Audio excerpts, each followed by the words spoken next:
Good day, everybody. A good evening, good afternoon, whatever day or time it is, wherever you're at. Um, it's good to be here as always. I look forward to this time with you guys, but it's super like intimidating as soon as I go to push live. It's like 30 minutes before I can't breathe. Don't know. It hasn't gotten any easier. Assuming that it's not going to if it hasn't by now. But it is what it is. So it's so good to see you guys here, and thank you for being here. Oh, always thank you for being here. It's humbling. It's just very generous of you to spend your time here with me to do this difficult research. That's what it is. There's no ifs, ands, or buts about that. It's difficult. Um, Thank you. Hey, Trace on the case. Hey, Janet and Kathy, Carrie Ann, Gloria Fritz, Tom Vaughn, Ron Hensley, Denai Lenai, or I don't ever know how to say it. um, Zero, good to see you here. Leanne Ferguson, hey girl. Ron Hensley, always good to see you. Oh, I just messed up. Haunted, good to see you. Gloria, okay, I said that. Victoria Bow Cannon, thank you for being here. Let's see. Well, y'all were just chatting it up. I'm glad though. I'm glad. That's what this is for. Community. That's one of the silver linings in this is the community that has built up because of the tragedies that that happened from this. I mean, that's the truth. It's the truth of the matter. It's such horrible circumstances, but I never expected to make so many connections, friendships, just bonds. I have a bond with you guys, and I really appreciate you. I really do.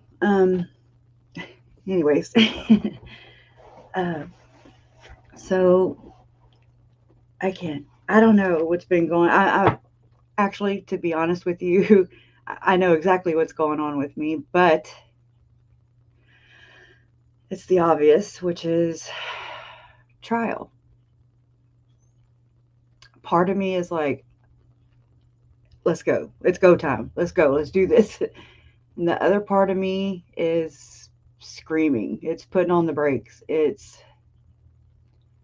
I'm just, that's that hesitant part of me that um, tends to set myself up for failure. It's not on purpose. It's just, it's hard.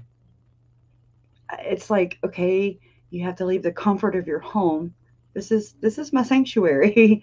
I live in a very humble mobile home, and but it's my retreat. It is where I share my home and my heart with Jason, my love, and our children, and this is home.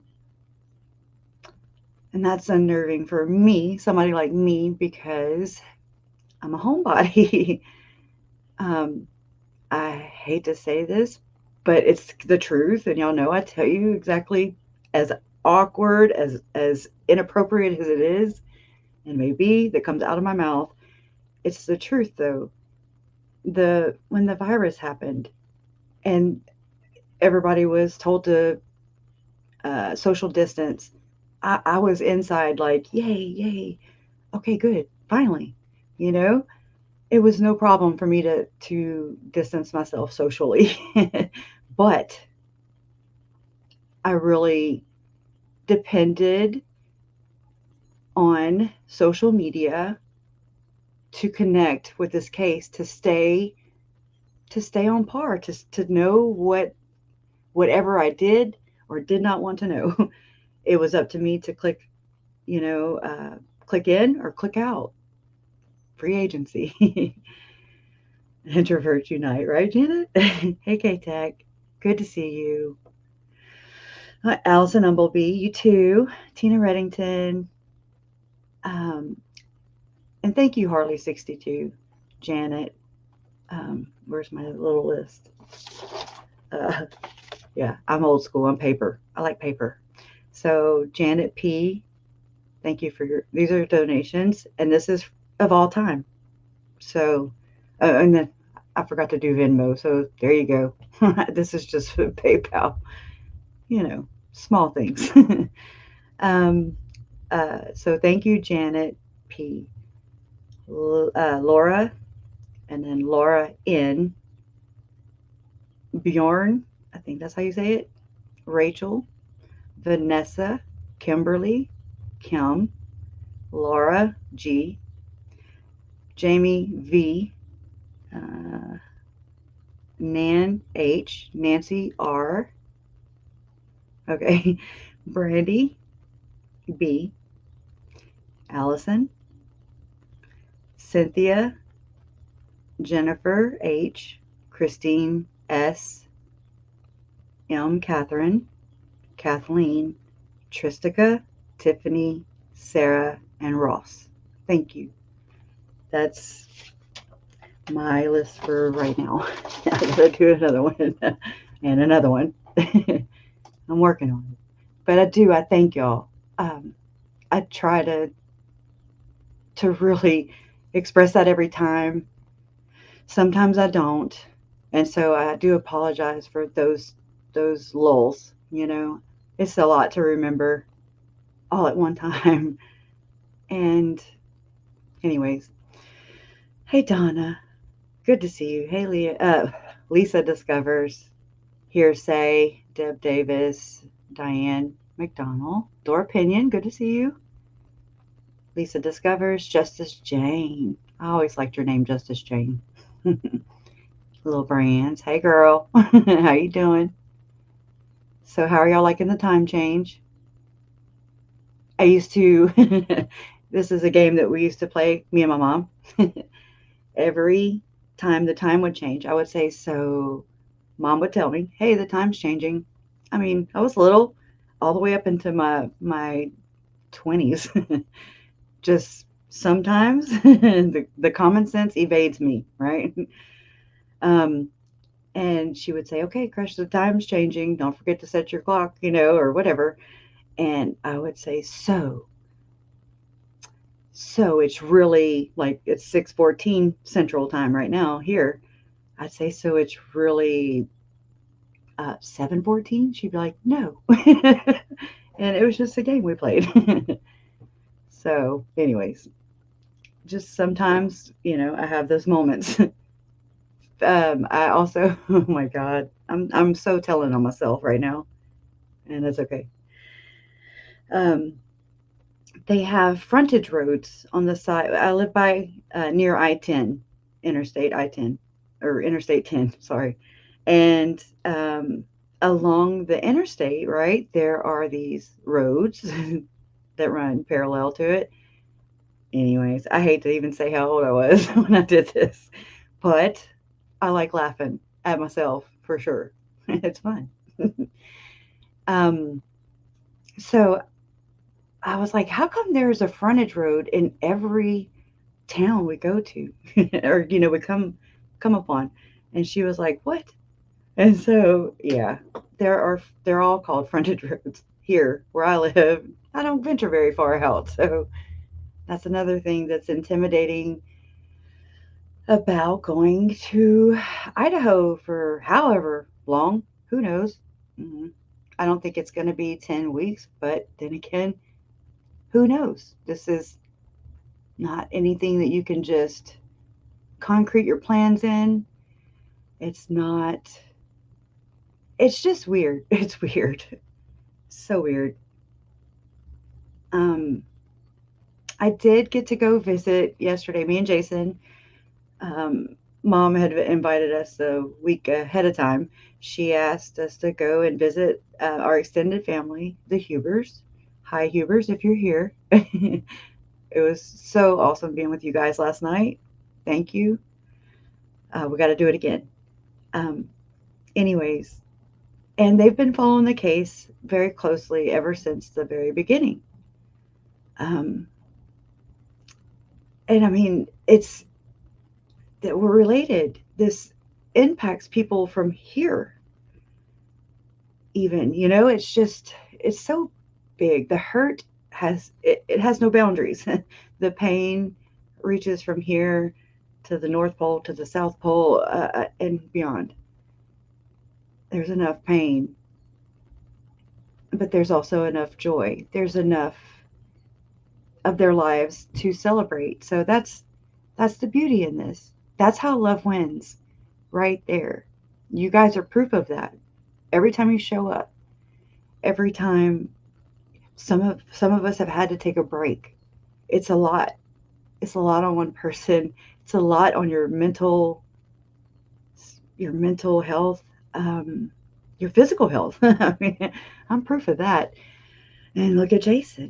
He's doing good. He's doing okay. I don't even want to jinx myself. He's doing horrible. I mean, not even say he's doing great. No, he's okay. He's doing good. He's here to see another day, as we all are. So thanks for asking about him. Um, hmm, I wonder why it's showing 0 people right now. Ruh-roh. That's weird. Oh, wait. Hmm. Y'all can't see it, but I can. It's in the corner of my screen, and it tells me how many people, and it says 0 viewing, and it has 1 like from Facebook. So, and thank you guys for being here from Facebook too. I'm learning. I'm learning. This is just a huge, difficult research and learning process. By the time I figure it out, maybe things will be over. And I mean, when will they technically be over for real? The pain's always going to be there. The hurt's always going to be there. Their memories will always be there, though, too. Hey, Detective Star, it's good to see you. I know I suck. I know. I've got to make some decisions, and I have to make some moves, and I have to make some plans. So I know it's a lot. I've been kind of freaking out. So, there's me just being raw. Just wait till the inmates get to her. 90 watching? It's weird. It's only showing me 1. 1. It was saying 0. Anyways, thank you to the 90 who are here. But, and Tom says, please leave your DNA on the like button. Please listen to Tom. Oh, hey, K-Tech. 10 weeks it's long. It's a lot to. This is when things are starting to sink in. You just, I sit here and I'm just doing whatever, but they creep in. All these things creep in, and then I'm like, oh crap, ooh, I got this. It's like there's things to look forward to, that I'm looking forward to, and then there's things that I'm absolutely dreading. But you got to do what you got to do. And I wouldn't even get on a plane until my nephew and my cousin and my uncle were murdered. That's what it took for me to get my ass on a plane. And there's a lot of things, my anxiety and my panic disorder and all that, all these things, these little ticks have prevented me from living. I'm ready to live. I don't think I ever have because of these types of issues, right? And I'm not ashamed to say that. I'm not, because it's reality. Reality is I had these issues before since I was 15 for sure, when I had my first panic attack. And, every single panic attack, no matter how many, I mean, I don't know how many I've had over the years, it always feels like the very first one. And I mean, no matter how much you're like, you know what? I'm not going to die. I'm okay. It's just, I got to get through this.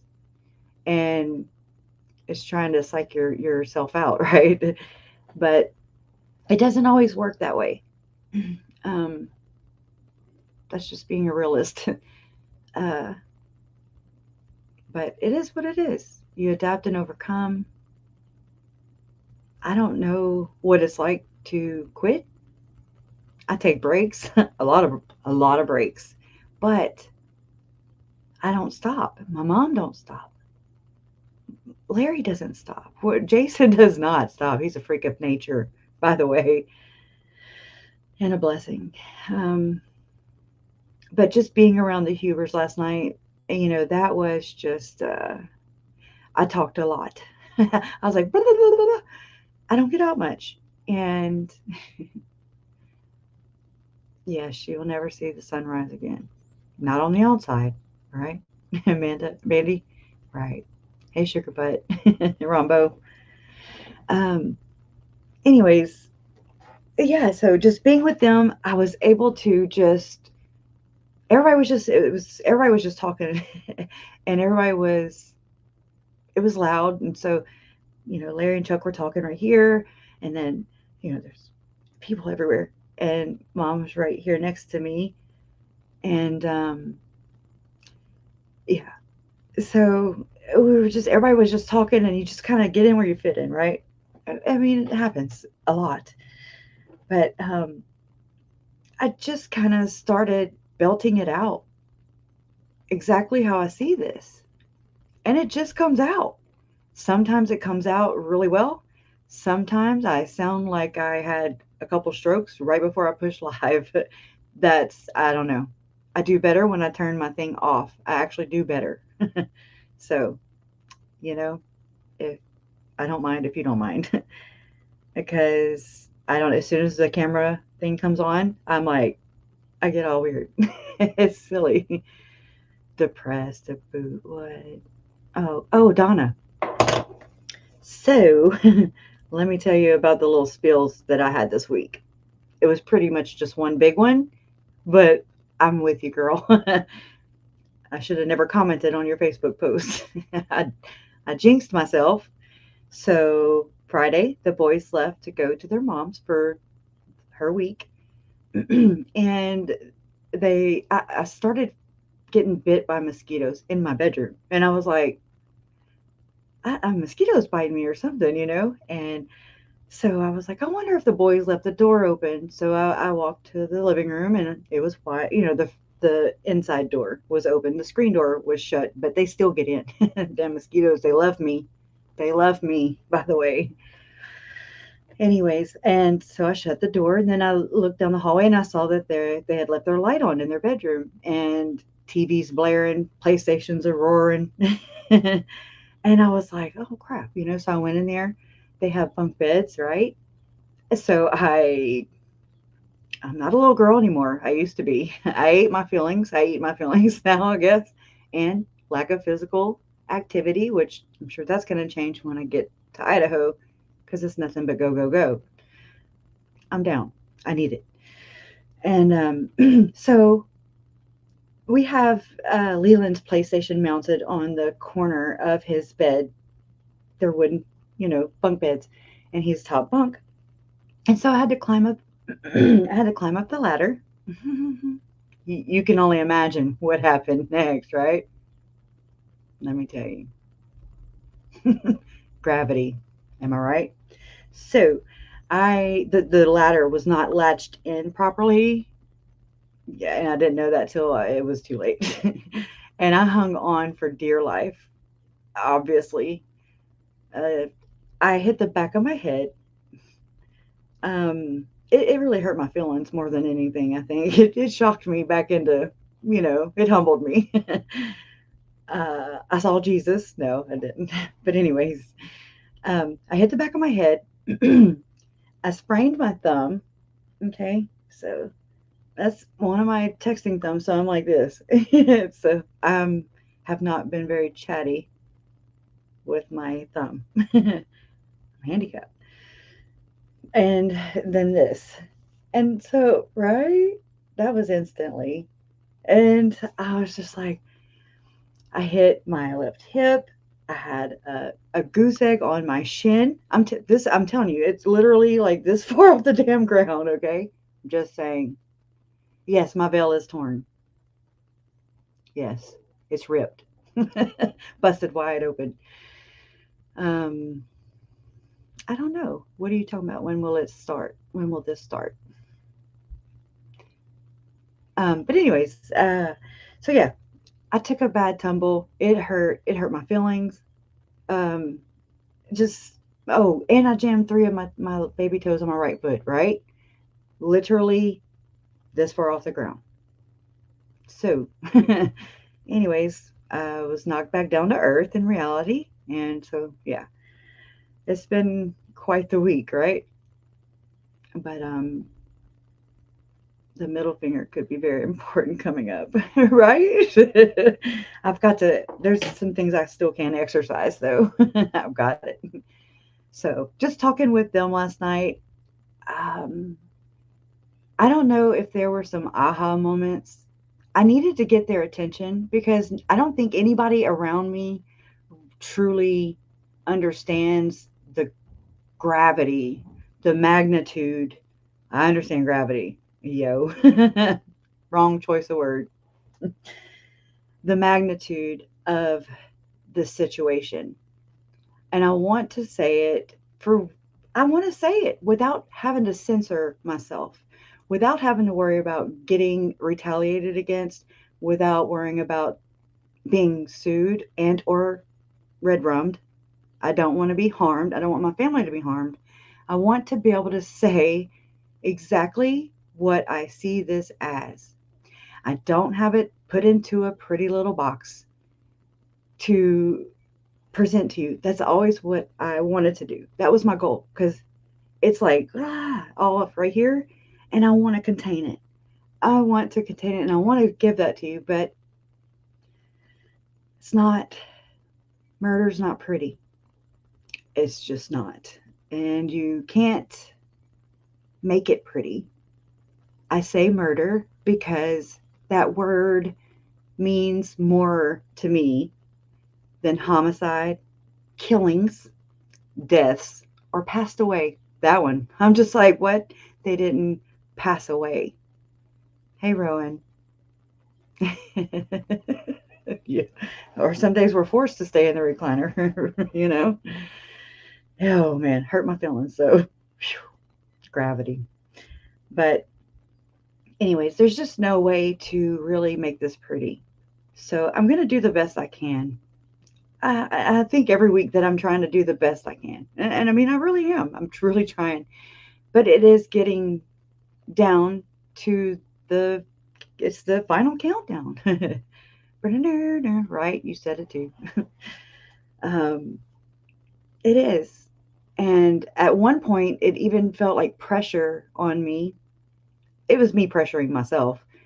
Like I had to hurry up and get this done. Whatever this is, my research, whatever all these things that I have learned along the way, I was just like, oh God, it's go time. It's go time. It's go time. It's it's very intimidating. It's, it sucks. So thank you, Kate. Thank you, or too. Thank you, Mandy. Thank you, Trace. Oh, you missed 20 minutes waiting. What's going on, Gloria? Um, oh, thank you. Thank you, Denali. I'm glad to hear that. Because that's very validating for me. I feel when I say this stuff, it's really embarrassing. It's because it's not me explaining my crazy. It's explaining someone else's crazy. Charles, look at my uncle Charles. I picture him all that on that body cam with the cops during the daytime, and he just has this look, and it's like the life is just literally sucked out of him. Um, and I always picture that. It makes me want to cry because it works, unfortunately. And there's 3 bodies from my family that are proof of this. Then there are other victims. There's Tammy. There's Joe. There is what could have, Brandon, almost inches. Because 2 people fell in lust, right? Or did they? I need you to really follow me on this. And if you have any questions, we'll do a thing at the end, okay? Because I'm about to have to turn the comments where I can't see them because I will veer. Y'all know this. So I'm going to try my best. That's all we can do. If not, I'll just try again another time. That's how this goes, I guess. So just, buckle up, buttercups, because it's going to get crazy. And it's stuff you've already heard. It's stuff I've already said. It's just her light is dimming. She is a zombie, in my opinion. This really is the ultimate deception. Okay, I'm turning my comments that way. No, we cannot row into you. Hey, Philly. Okay. Hey, Jay Hughes. All right, NF Mom. Okay, I gotta stop looking at them. They're off. Okay. Hell, I might even have to turn my camera off too. We'll see. Yeah, I'm gonna have to because I'm just. Okay. All right. Now, breathe. Okay. So basically, if you take away translated beings, if you take away all this language of translated beings, Lori's saying that she is a leader and she is chosen to usher in the second coming of Jesus Christ.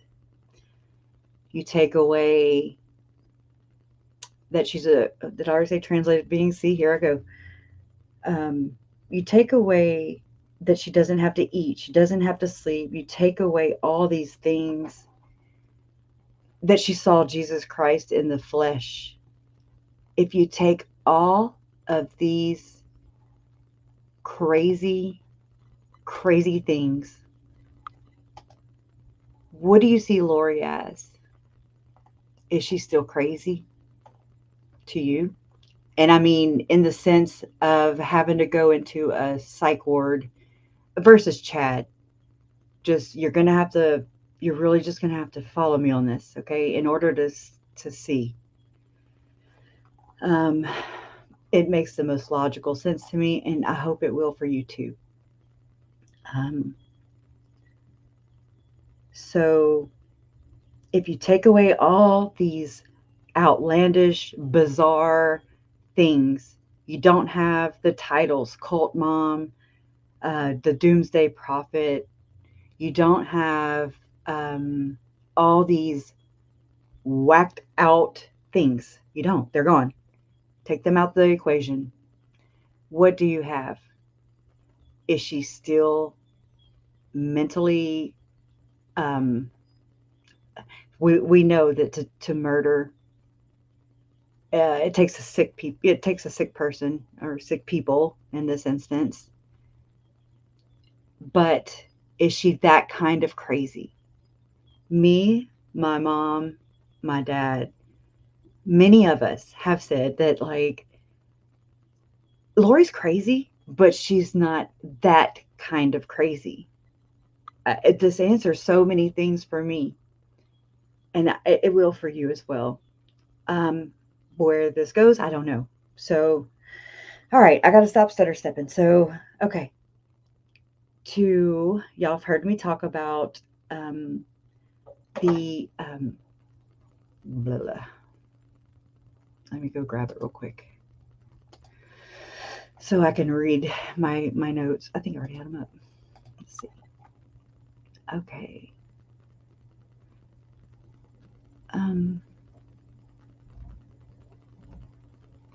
Let's see.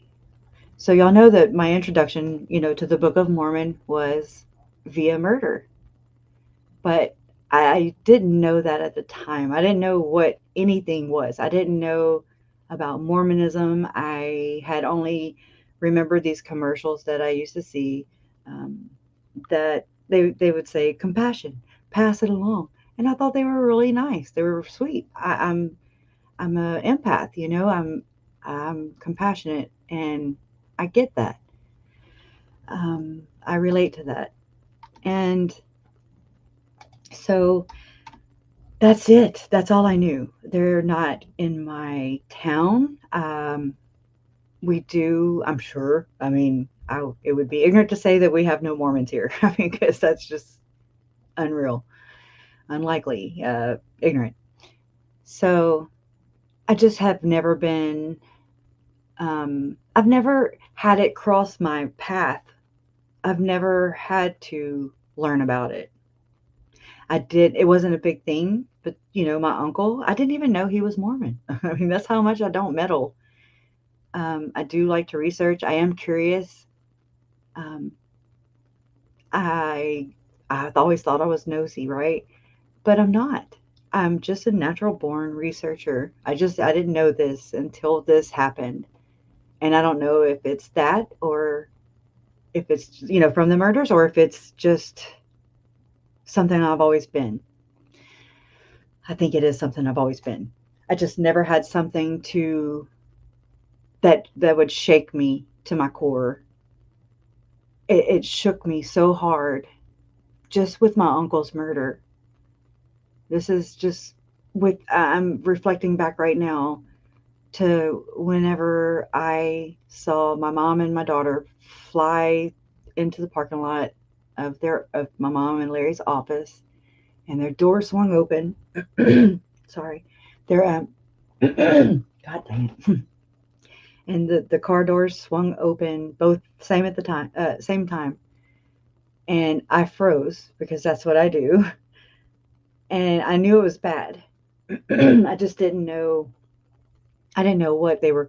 You see harm, you see, okay, that's not right. Something's bad. Something's wrong, and you just brace yourself. You try to, but you actually get hurt more, I think, by doing it, like in a vehicle, a car accident.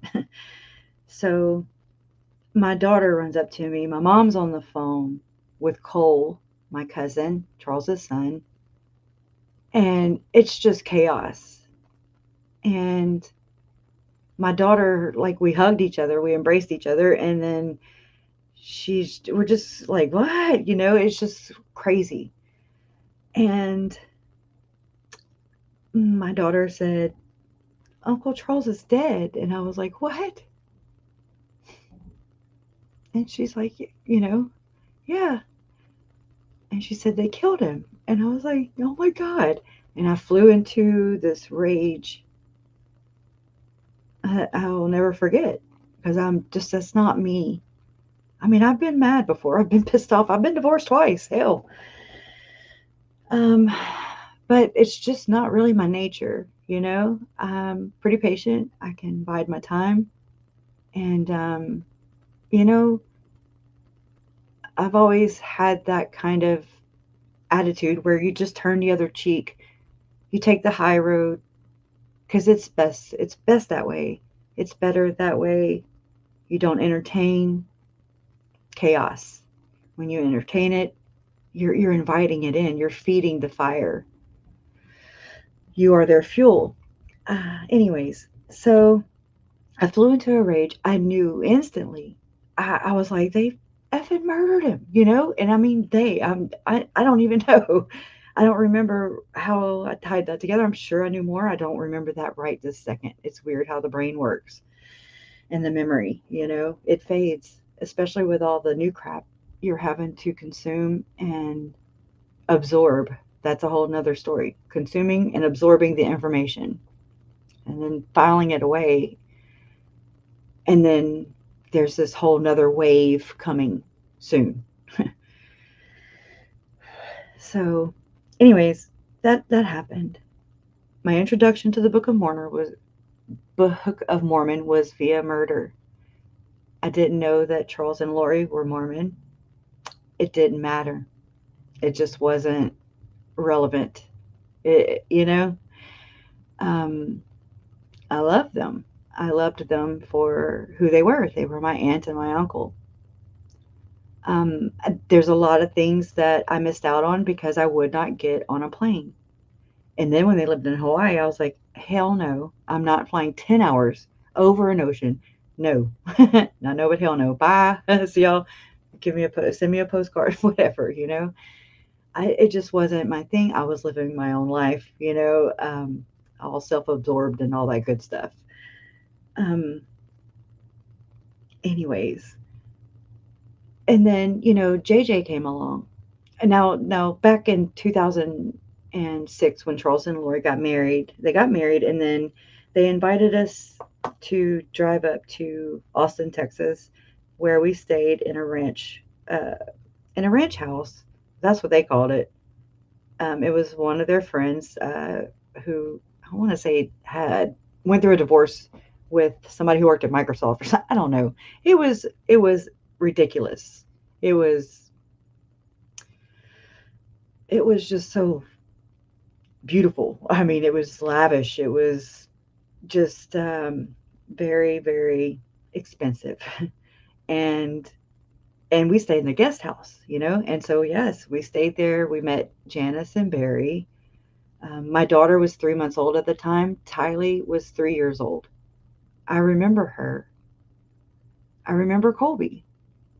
I didn't see Colby a lot that weekend because Colby and my son Zach and my cousin Zach and my cousin Cole, they all stayed in the little bunkhouse that it's like over an apartment, I guess, kind of thing over a little garage. Anyways, and it was tricked out, with the game cubes and the Nintendos and the Xboxes and the PlayStation, all that stuff. And so they were in heaven. And I don't mean, no pun intended there. They were having fun. And it was nice to see them having fun. We rode horses. Um, we visited with my own family. I remember, my aunts, my uncles being there. Well, my uncle, yeah, Uncle Jerry and Uncle Charles, my Aunt Terry. I don't remember if Aunt Susan was there. Right. I have pictures. I've got to go find them because, that's the first time I met Tylee and Lori and Janice and Barry and Colby. I remember that I just, God, how do I say this? They just kind of looked down on you. That's how it looked to me. It's like they just, you weren't up to their level. I wasn't up to their level. I don't know. And I don't know if it's just because, we just met, or now I see it for what it is, of course. But they really do think they're better, in my opinion. They think they're better than everyone else because a lot of this ties into Mormonism and the Mormon culture. And I'm not trying to offend anybody here. I just want to say what I need to say for once and for all. I just want to get it out. So, I do apologize in advance if I hurt your feelings. It's not intentional. I just don't know how else to tiptoe around it. I've done that for over 3 years straight. I'm just asking for the same, So it just, the way they viewed people, either my family, I guess in that moment, if I have to put anything on it, it's like, were they deeming us dark? I'm just saying, were we low light spirits in their opinions? It makes you wonder. So I do remember Lori would go walking. I mean, it was kind of hilly, not really mountainous, but it was, compared to Louisiana, it was mountains, but it was just a lot of inclines and all that. And I just thought it weird. And I mean, maybe it's just because I wasn't really into, I just have never been into physical fitness, It's just not my thing. But I mean, there's nothing wrong with that either. But I did notice that it was in excess. It was a lot, and when she would go walking, her mom and her dad would go too. And I was just like, okay, maybe they just wanted some alone time with her. I don't know. I didn't care. um, but then again, there was a lot of things going on. There were a lot of people under one roof. There were a lot of things to do. I do remember that Lori, was trying to, interact and engage with her new in-laws, which was the Vallow side of the family, my uncle's side of the family, right? And so while she was engaging and entertaining, um, I did notice that Charles, that like Tylee clung to Charles and he clung to her too, but she really clung to her mom. But whenever she was occupied, Lori was occupied, Tylee, he looked after her. That was his bonus daughter. He only had two boys at that time. And Uncle Charles has always just been gentle and like corny, corny, corny, corny. Just the corniest jokes. I'll share them with you one day because they're the only ones I remember and that I don't really mess up too bad. I get him, I relate with him a lot like that because I'm a lot like that too. Um, but he would tend to her and to her needs, and it wasn't, it was good. It was good. I don't know how else to explain it. It was good. It looked good. He looked happy. They looked happy. But I know that looks can also be deceiving. Um, I know that now, but as we all do, following this case, learning about it, all the details, yeah, it's easy to see it from this perspective. Oh my God. It's hard to see it when I've never known anybody that, like my mom had said last night, before this, she had never knew anybody that had been murdered. It's just a shocking thing. There's a lot to that word, as it should be. I don't like how people try to whitewash it, dilute it. It means murder. Murder is the word, the weight of it, oh my God, it was so heavy, that word. And I vowed, to just not buckle, just to stand my ground on that because it is what it is. I'm not going to make it pretty because it's not. So, but in this process, I thought that the research, that I had to make it pretty, but that's also false. That's not going to happen. Not here, not from me. So, anyways, um, so that, so that was back in 2006. Fast forward to 2012, JJ's born to my brother and his girlfriend, Mandy, at the time. They had been together for years and years and years. And whenever Mandy was pregnant, she asked me, she has a sister, Nancy, who sometimes visits the channel here. So if she's here, hi, Nancy. Good to see you. I love you. But Mandy had never had children before, and she's a little older than me, and my brother is 8 years younger than me. So a cougar, I guess you could say. um, anyways, I was so anticipating the birth of my nephew. I've always had aunts that I love and adore, and uncles that I love and adore. I look up to. Some are goofy, some are serious, some are just have that big heart. Some are no longer with me anymore, and I miss them. I always looked forward to becoming an aunt. Always. It's just, it's something I just looked forward to, and Anyways, so JJ came premature, and I knew that his name was going to be Canaan Todd Trahan, and that's my brother Todd.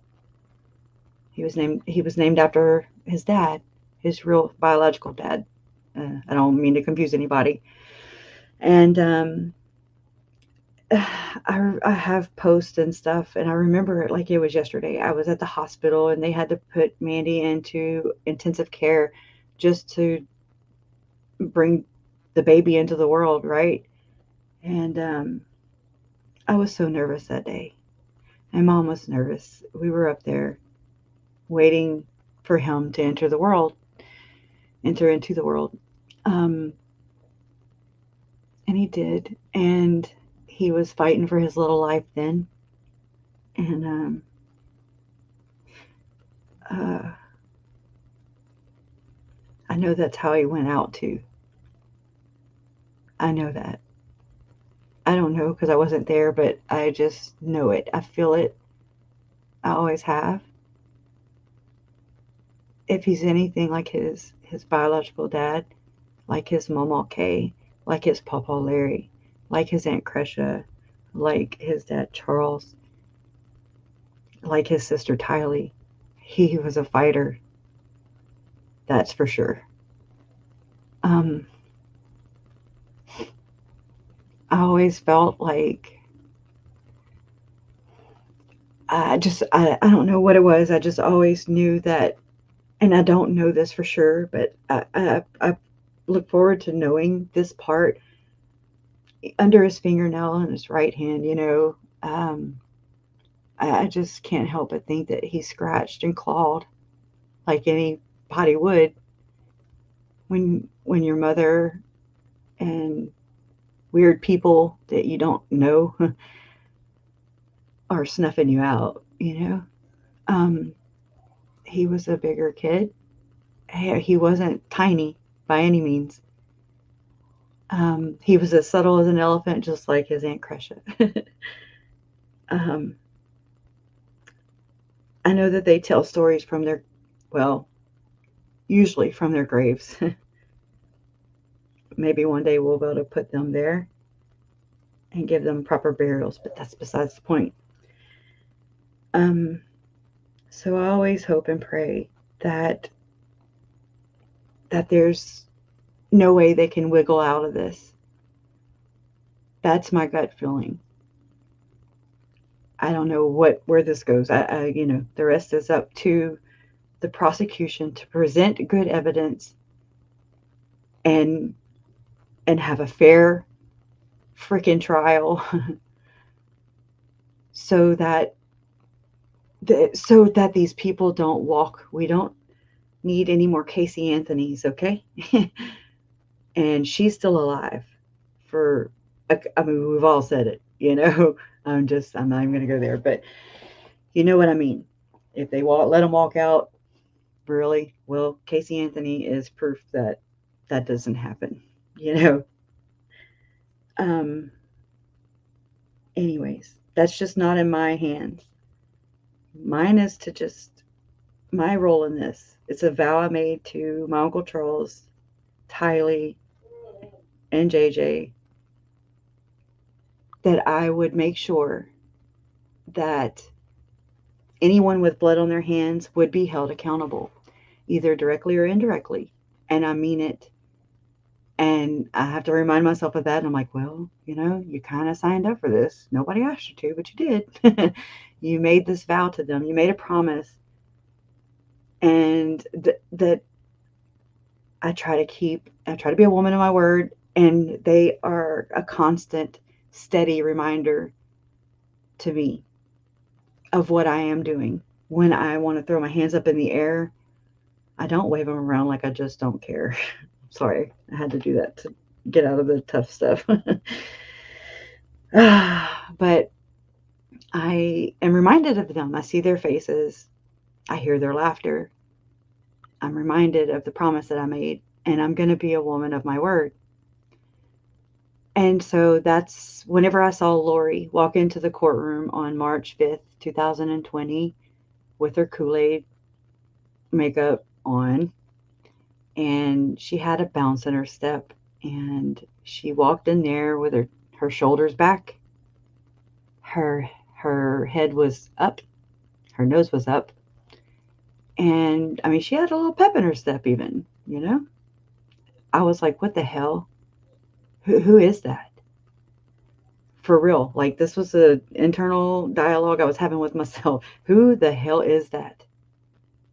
Why is she acting like that? It did not make sense to me. It's, again, I've said this before. I'm saying it again.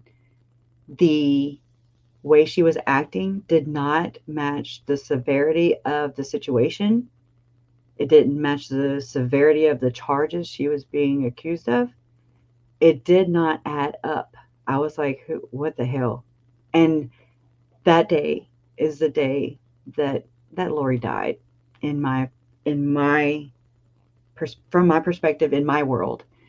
I didn't recognize that person anymore. Although, I mean, yes, I was also looking for the kids. I was trying to, as silly as that is, sounds to me saying it right now. I mean, I wasn't out there with boots on the ground. I was ready. I was ready. It's like we just kind of had this understanding that Mom and Larry, they were just the face. They represented our families. And it just was like, okay, it was just you just fall in, because it isn't about anything else but finding those babies. We did not know that Tylee was missing at first, but that doesn't mean that we don't love her, that we don't miss her, that it doesn't depreciate any kind of love for her. We do. We love her. I do. I'm speaking for myself. I love her. She did not deserve this. Neither one of them, none of them deserved any of this. There's no favoritism. Um, I don't, I do see people where they're like, well, if it hadn't been this, I mean, the woulda, shoulda, couldas. But I'm telling you right now, from my perspective, how I see it is there were no favorites because they're all dead. Okay. Dead is dead. Now, in which they, did two, I don't know. I don't want to get into to that because it is egregious. It says a lot about the last moments of these victims' lives. It says everything about the people who did this to them. It says so much without saying a word. So, anyways, let's move on from that. Okay. Then, okay, so there's that behavior in the courtroom. She's acting arrogant. Lori's in there. She's got confidence. She's looking right over into my mom and Larry and Brandon and Colby and my cousin Zach and Cole. She looked right over at them. I don't know. I asked my mom last night, like, did she like make eye contact with you? And we, from what I got, it just, no, not really. She just kind of looked in that general direction. My mom, I've seen my mom's eyes like that before. I was like, I knew. I was like, oh my God, when I saw my mom look at Lori like that, I was like, yeah, oh, you in trouble, girl. I've seen those eyes. I have seen those eyes, your mom gets mad at you. You piss your mom off, you see those eyes. Come on. And I mean, if looks could kill, if looks could kill, thank God their prayers. Well, I say thank God, but look at them. They did kill. Bad choice of words there. But anyways, so just the arrogance, it did match up. So that's when I really took this on, that's when I went, I mean, I dove straight in, head first. Didn't know what the hell I was diving into. I don't know where this was going. I had no idea. I just dove in, mind, body, soul. I went in. And this has been the craziest, but most interesting and puzzle filling for me. It makes a lot of sense. I don't know how to tell the story yet, obviously. So thanks for being patient with me. Um, I knew that Lori, you start thinking, and I'm not a professional. I just have common sense and, whatever, life experience. And I just, things weren't adding up for me. I, I guess you try to read the room, you try to read, body language and what people are saying without saying a word, is something that I've done since I can remember. Um, and I was like, where did she learn that from? She wasn't like that before. Why is she different? Who is that? She was a shell of a person. She was the zombie. It's interesting because in this, I've learned some things, and the projection from like-minded people is it's so real. I mean, it's oh my God, it stands out at me. I'm like, oh yeah, oh gosh, it's a recognizable pattern that you see over and over and over and over again. Change the face, um, but it's the same behavior. Persecution complex. You got the patriarchal flexing. You've got the spirit stretching. They're really just, I don't know. It's crazy. It's like a narcissist. I don't know what else to call it. It's a narcissist. And if you just follow along with me, trying to get you there, um, that behavior, I just knew. I was like, where did she get this from? And so I started thinking about Barry and Janice. I'm like, okay, well, when you're born, you're born into your family. Your parents, come to find out, if you really think about it, they were your first cult leaders.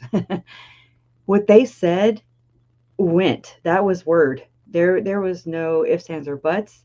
If not, there were consequences. There's consequences, like Larry says, for good and bad. You know, um, a consequence, and a choice is what Larry says, and he's so right on with that. Um, so I started to branch out from there, and I was like, okay, so what do so Barry and Janice, I'm thinking they're Mormon, right? And so I start to think outwards from there, and I'm like, okay, so you go to school, you have school friends, you have um, sometimes you have after school, camps, or I'm sorry, clubs, and then summer camps, and you become social, and so you have your friends, and like-minded people.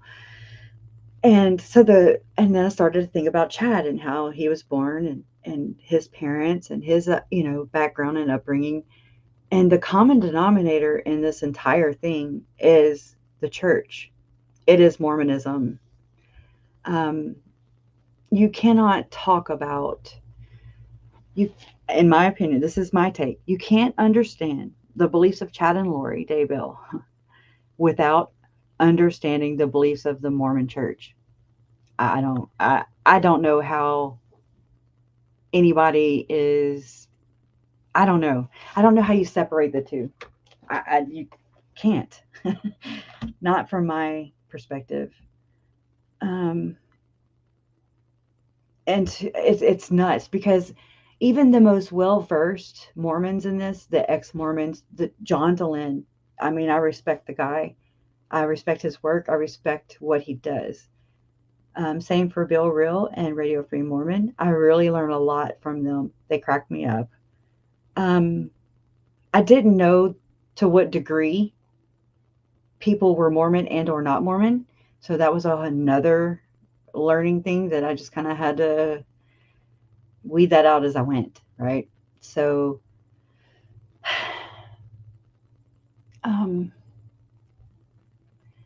and you just kind of learn. You know, I didn't know there was Mormon and ex-Mormon, and there's Nevermo. I'm a Nevermo. If you've never been Mormon, you are a Nevermo. Um, I say no mo. Just kidding. But there's just so many layers to this, and whenever you get the understanding of just social standings, social labels, you know, I never grew up with all that. uh, the labels. That's why I'm like, wait, what? What are all these things? They were just so brand. I was so brand new to all this, and it's just been quite the journey. But I've learned a lot. Knowledge is power, right? Now, what do we do with it? So the common denominator is Mormonism. I I'm watching all these things on YouTube. This case brought me to YouTube. And that's how I found YouTube. And then I think I looked earlier and I uploaded my first video on November 30th, 2020. Or no, December of 2020, because it was a year after the kids went missing. Or wait, no, I'm all jacked up. Hold on. There's a whole year I don't remember. So just know that. And it just blurs. It's a blurred line. And that has not come back to me at all. Everything was fast. So I went into Mormonism. I started researching everything. I mean, from Greek gods to just axiology. I don't know all these terms still, but just Wikipedia. I didn't really know how to research. I didn't know how to share a link. I didn't know what a link was. I didn't know what a hashtag was. I didn't know you could click it and it would actually bring you somewhere. That's how tech challenged I was. Either tech challenged or I was just simple, you know, never had to venture there. So I was ignorant. I didn't know all these things. And then this happens and you use social media and you realize that this is a tool. It can be a very valuable and helpful tool as long as you use it correctly. It can also bite you in the butt. And I hate to say it, but look at Summer Wells, that poor girl. It's a perfect example of how things can just go super wrong, super fast. Because, you know, we all can speak ignorantly. I've done it myself. I still do it. Try not to. It's a little hard. It sucks. Um, but just people can say some really malicious things. People can say some really helpful things. It's what you do with it. That's how I look at it. It's what you make of it. It can help you and it can hurt you. So, anyways, so all that happened. I got onto YouTube. I just made 6,000 subscribers. I mean, okay, since December of 2020. So thank you for everybody here who has subscribed and supported. You know, I know there's some people out there who don't know how to. I had to help one of the Hubers last night, you know, and I didn't know, and it was good that I helped her because that's how I learned. So I can help others, you know, create a channel so that, or not a channel, but forget the term, but create it to where you can actually subscribe and you can comment and stuff. So anyways, so I learned something new also. But so where'd I go with that?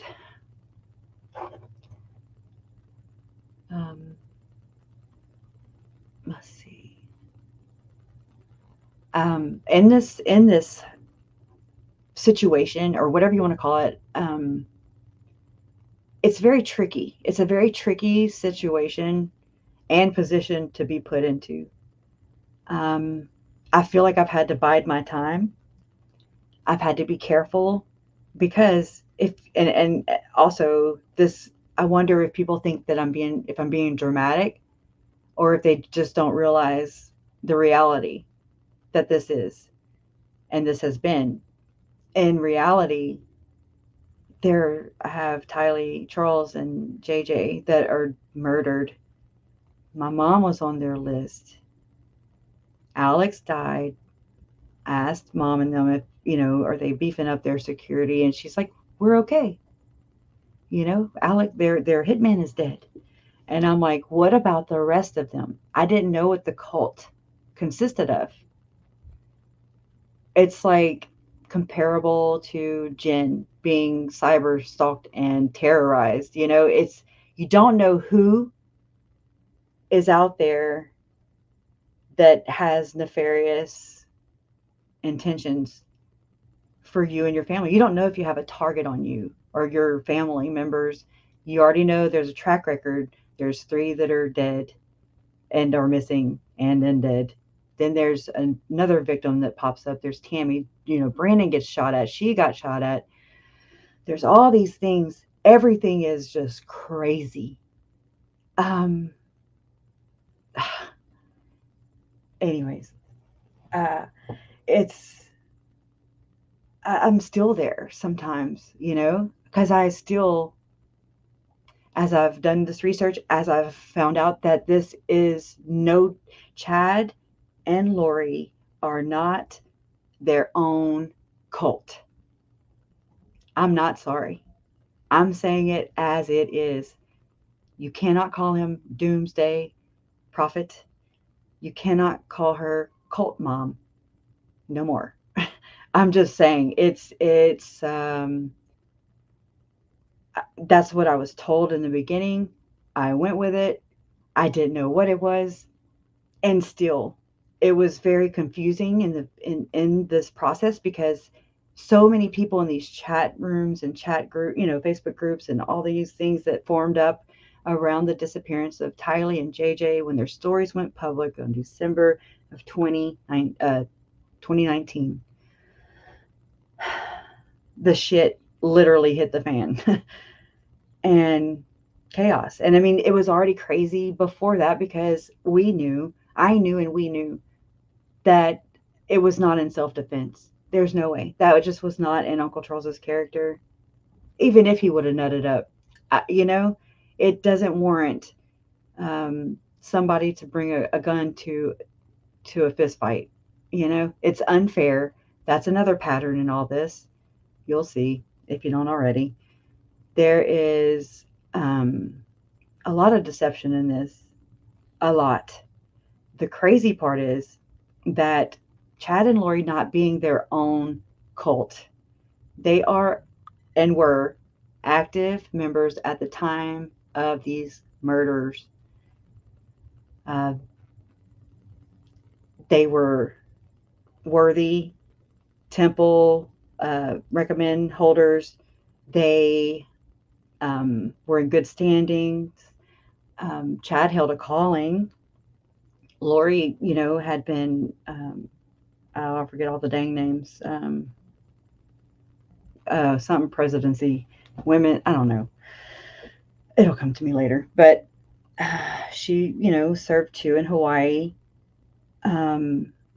I don't believe her and my Uncle Charles were sealed in the temple. I don't know if it has to do, I mean, maybe they were. I don't know. Again, those aren't records that are just out there and available. That's the church, that's their prerogative. Good luck getting any records from there. Now, I do have a receipt of my uncle paying tithing in Hawaii. I want to say it was 2016. I have the original receipt, and it was like $12,000 just in his name.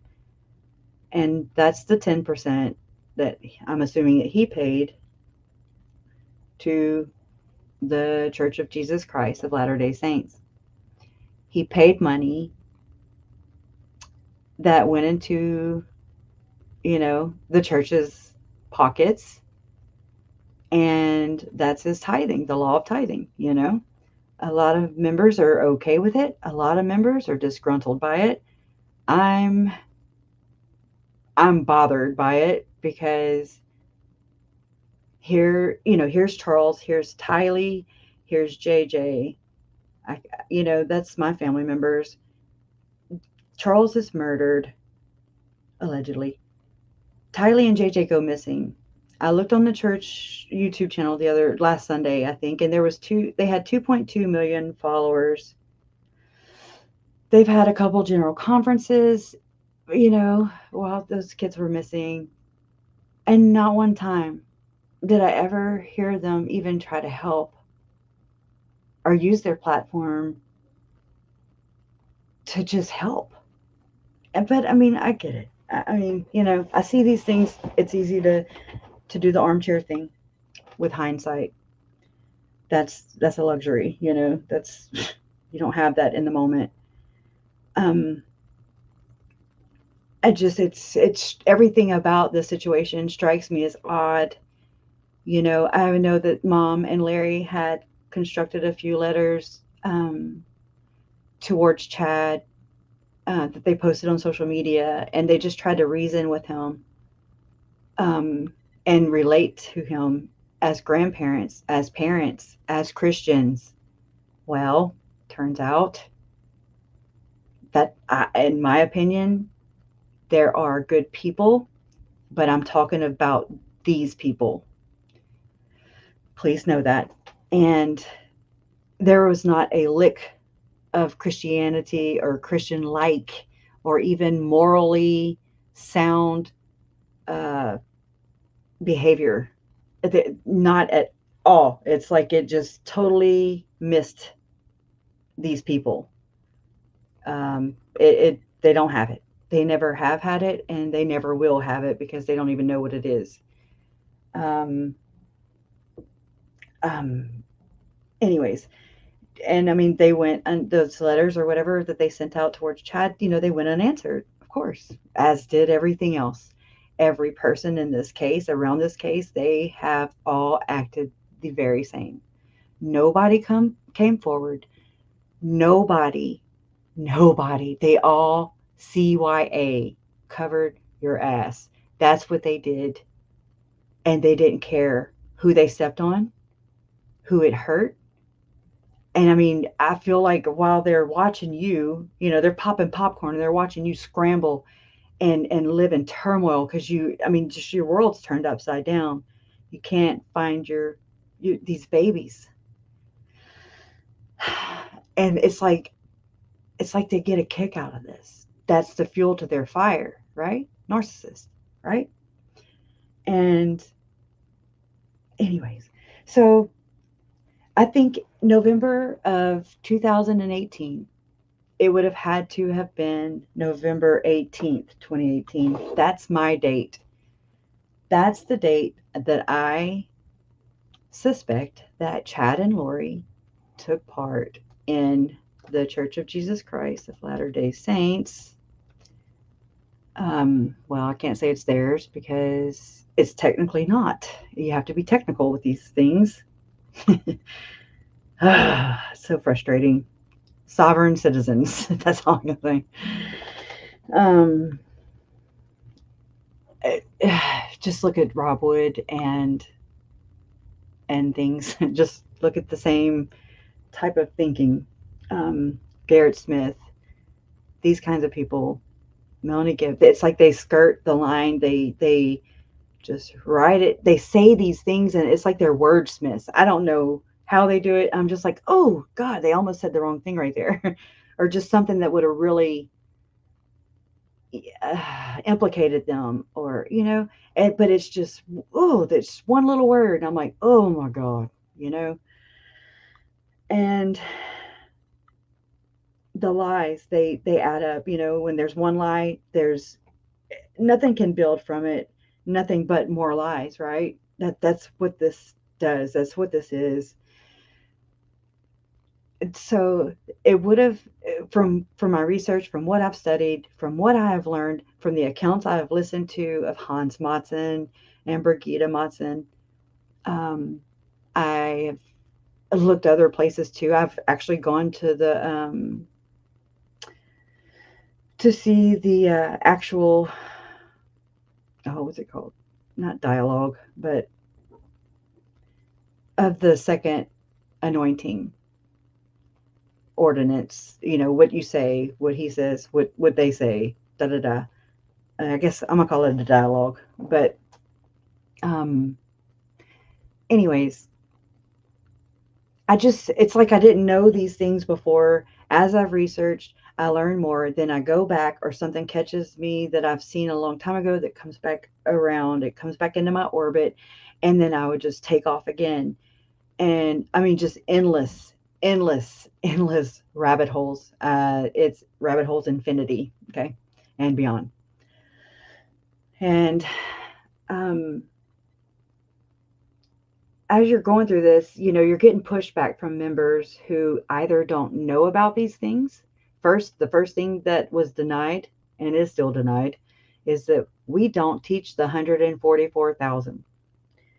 And I was like, okay. I don't really know too much about it. You know, I don't know enough to even say, yeah, you do. I mean, I was just like, why? Okay. Nobody said, hey, you guys teach the 144,000. I mean, it doesn't even make sense. Um, it was a lot of denial and defending a church and men. They're prophets.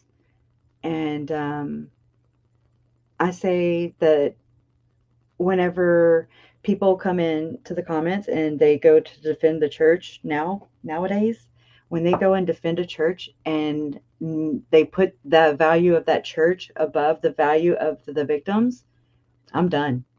We're not going to agree. We're going to have to agree to disagree. Go on. I don't need you here. No, no.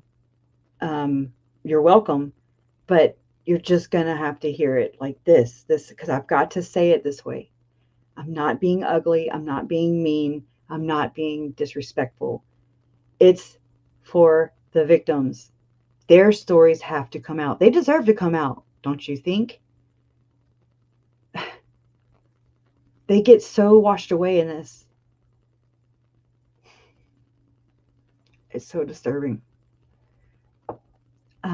Anyways, so they're defending a church. Just all these defense. No, no, no, no, no, no. And I'm like, nobody's even talking about that. You know, these things are going through my mind, and I'm like, why are they defending a actual church and not Jesus? Like, it didn't make sense to me.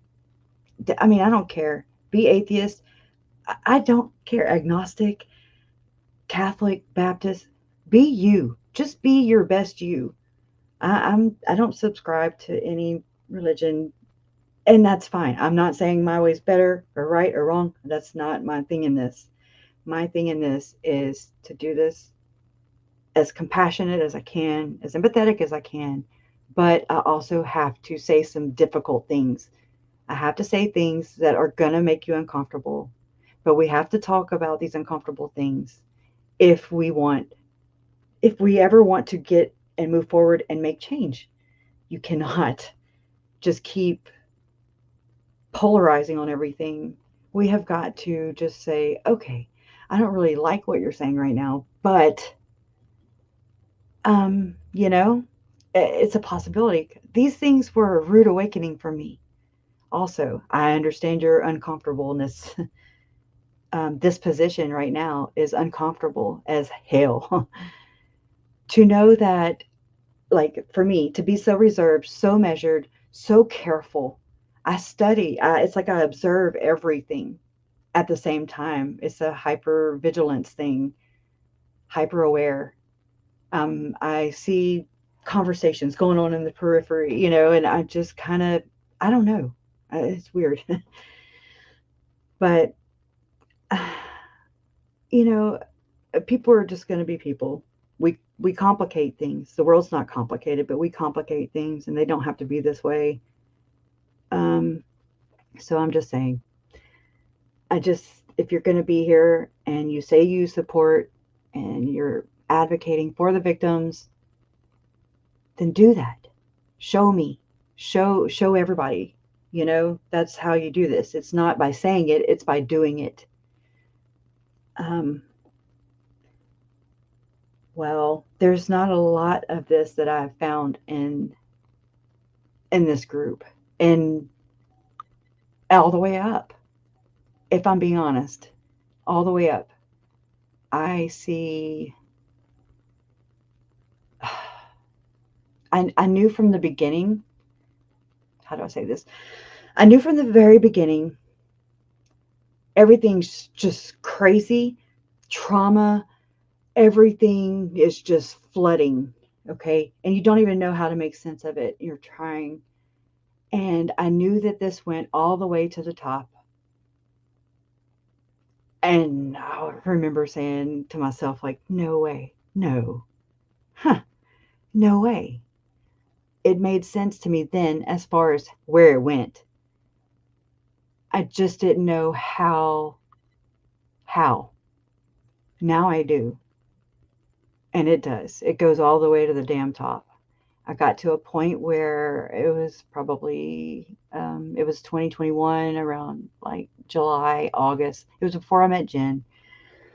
And I remember just everything kind of clicked into place for me. And I was like, oh my God. And I just it just sunk in. And it was just, I was getting, what do I say? It was settling in. I was like, holy shit, this is not good. This is bad. This is so bad. And I was like, who can I trust?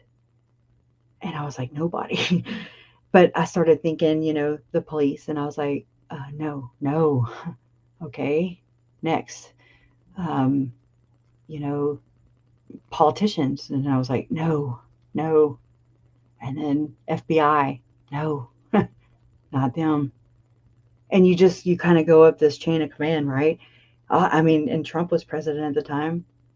And I'm just saying that just so you know the time frame. And I remember thinking, I can't even go to him. I can't go. I don't know where to go with this. Oh my God, this is so bad. And it was so overwhelming. I've been carrying this. And, a lot of people are going to be ugly. They're going to say, because I'm trying to explain somebody else is crazy. And me too. I am not a good storyteller. If you can write, okay, this is difficult. It is hard to put all this into a story form. I don't even know what I'm doing. Just getting it out there. It's a challenge. Everything about it is difficult. That was on accident. Difficult research. But I didn't know where to go with this. I didn't know how to talk about it because I didn't know what anything was. I could not get you or anybody else from A to B to C to D to E, F, and so on. And so at that point, I was like, okay, well, now I have to get it to where I can explain it, because I can tell you what it is right here, right now. It would just be crazy sounding. It sounds nuts, because it is nuts. And it works. It works. It silences victims for good sometimes, a lot of times. And I mean that by permanently. Anyways, so let me light a cigarette.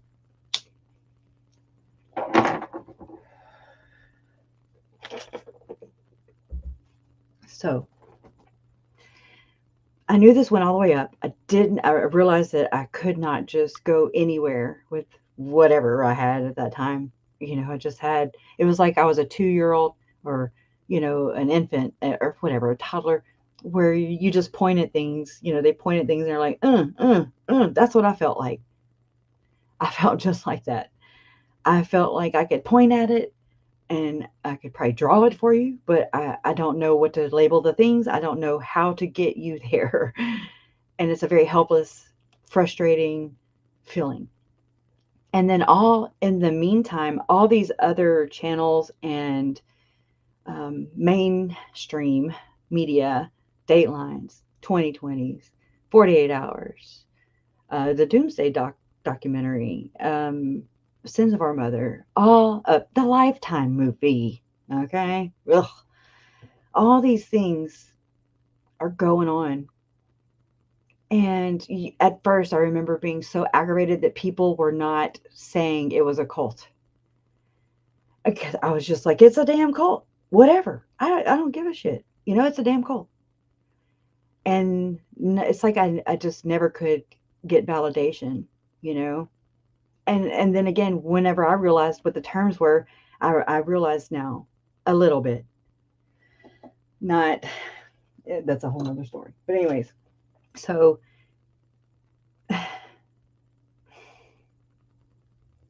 so hard to explain. um,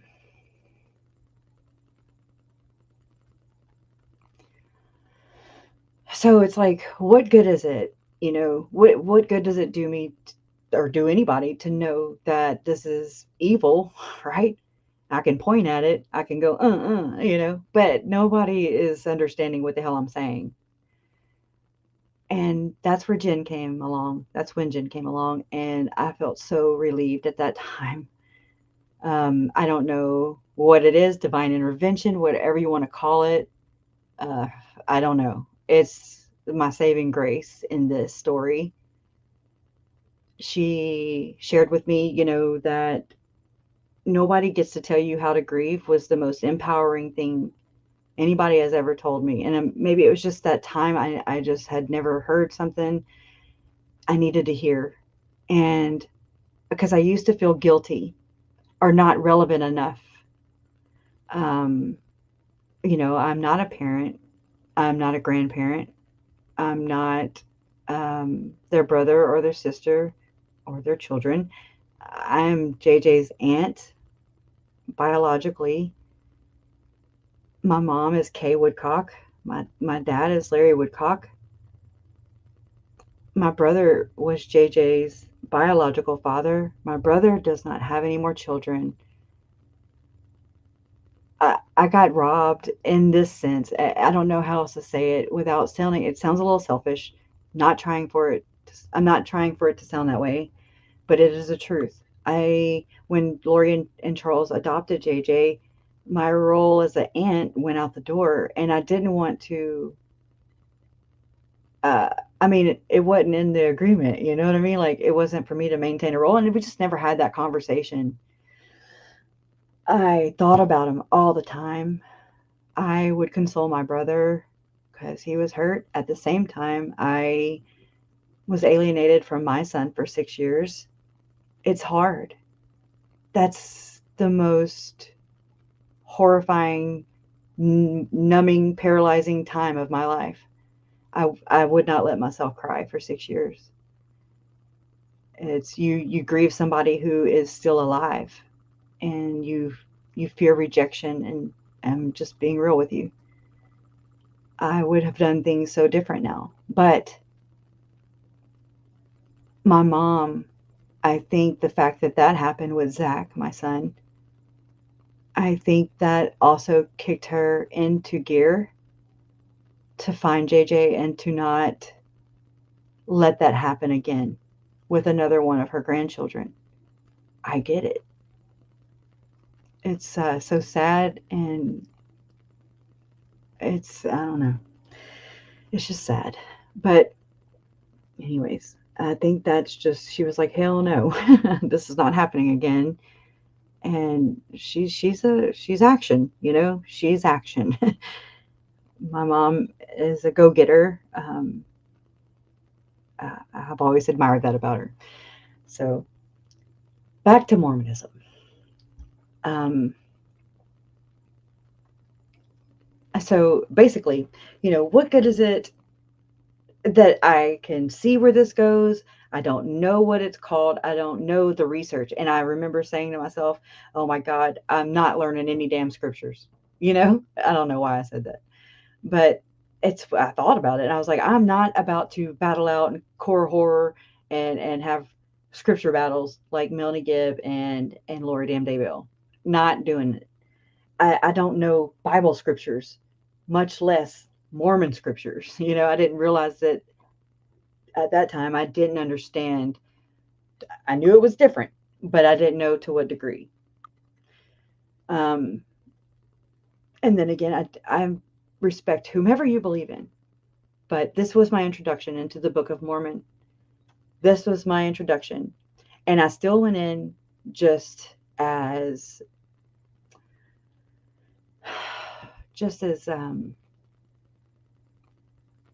I don't know what to say, non-biased, just fresh. I didn't feel one way or another. I'm very neutral. I still can be neutral. I could probably be a juror. I could probably do it. I don't try to go there too far, but I could maybe not be a juror in this case or Chad's case, but I could, knowing some other things for other people, if this were somebody else and not being related. I feel I could be fair. And so I know there's other people out there like me who, if they did follow this on social media or do know about it, little or not at all, they could still judge. I mean, they could still be fair about this. Anyways, but the thing that scares me the most is, from what I've learned, it does go all the way up. In order to take part in a second anointing, which is a secret, not sacred, and I'm saying that because it's kind of a Mormon term. Everything, in the temple, there's the church and there's the temple. The church, everybody gets to go. Everybody's welcome. Come on in. Temple, you have to actually ante up a little bit, if you will. You have to answer questions with your bishop, I think, and your stake president, I think, whatever. Some people up the chain. And it does do an MLM type of format, I guess you can say. It follows that script. And you have to, when that's why Uncle Charles was trying to get get a hold to Lori's their stake president or whatever, because he was going to have her temple recommend revoked or whatever, so that she would stop saying these crazy things. And I'm saying it like that because everything that we've heard Lori Daybell say, that we've heard, that's in court documents from my uncle, he's repeating exactly what he heard. But the thing is, Lori, this is where it is, this is going to blow your mind for those of you that don't get it yet. Everything that Lori has said, Jesus in the flesh, translated being 144,000, ushering the second coming of Jesus Christ, all this stuff is the church of the firstborn. The church of the firstborn is basically, once a couple gets there's all kinds of terms though. Once a couple gets their calling and election made sure, when they get sealed by the Spirit, wait, hold on, I just messed it up. This Holy Spirit of promise, when they get sealed by the Holy Spirit of promise, when they get their second comforter, Denver Snuffer. I think Denver Snuffer, this is my opinion, I think Denver Snuffer, who Lori has read Denver's books, right? Second comforter. It is, that means that's the code words. That's the code phrase. That means you are one of us. Like Jason Mao says, you are a gatherer.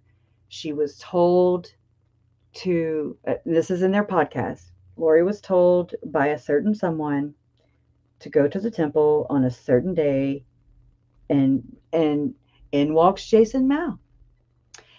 I mean, I'm repeating it verbatim. And he's like, and so I looked into your eyes in a brotherly, sisterly type of way, and I realized that you're one of us. You're a gatherer. And I mean, the like minded people thing, oh, oh, yeah, yeah. That's crazy. It is a recruiting system, and you would say, well, why? What would the church want to recruit people like Lori and Chad? I get that a lot. I mean, once people even wrap their heads around this whole secret, the second anointing, the second endowment, it's a secret ordinance that takes place in the temple only on a Sunday. These are from accounts, okay? That there's not much out there. There's not many people. They are speaking more and more. Or you pick up the lingo, you can put them together. That's what I've been doing. So this is kind of unprecedented. I or if not, then I don't know who else works on this. There's nowhere for me to just go and say, "Oh, okay, that's somebody found this. Somebody figured this out before me." And so, okay, I can talk to them about it. No, there's nobody to talk to. As far as the second anointing, yes, there are people out there, but and there are accounts that I can compare, and you just kind of try to. I mean, I don't try to force anything. That's one thing I hope you know about me. There's a lot of people that force the narrative that this is a cult. And who does this benefit by calling Chad and Lori their own cult? Me, you, or the church? Does it benefit the church? I think so. Actually, I'm pretty sure that's who this would benefit, because that's distancing Chad and Lori's crazy, insane beliefs, right? That would separate them from the church, the Mormon church. And that's convenient, right? And it's also a pattern that has worked for this organization since the beginning of it. Every offshoot, in my opinion, from my research, points to every offshoot is because they actually took part in the second anointing. And then maybe they just didn't want to, you can't tell people like that, like the Laffertys. You can't tell the Lafferty brothers that, hey, you're exalted, bro. Do what you do, boo. You're a god. You do that.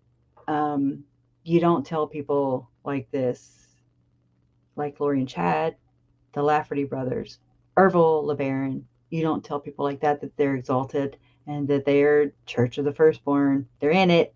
So somehow they break up with the church. The church breaks up with them. Egos get out of hand. And the church does what it does, in my opinion, time after time. They do what works for them.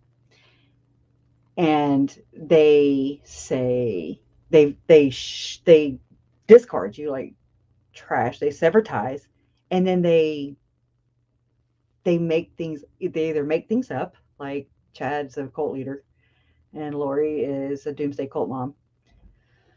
They say that they were going to start the Church of the Firstborn. Everything is deflection, deflection, deflection, and it's a pattern, and it runs rampant, and it is obvious. And every offshoot, in my opinion, is because of this idea, this second anointing. You're sealing.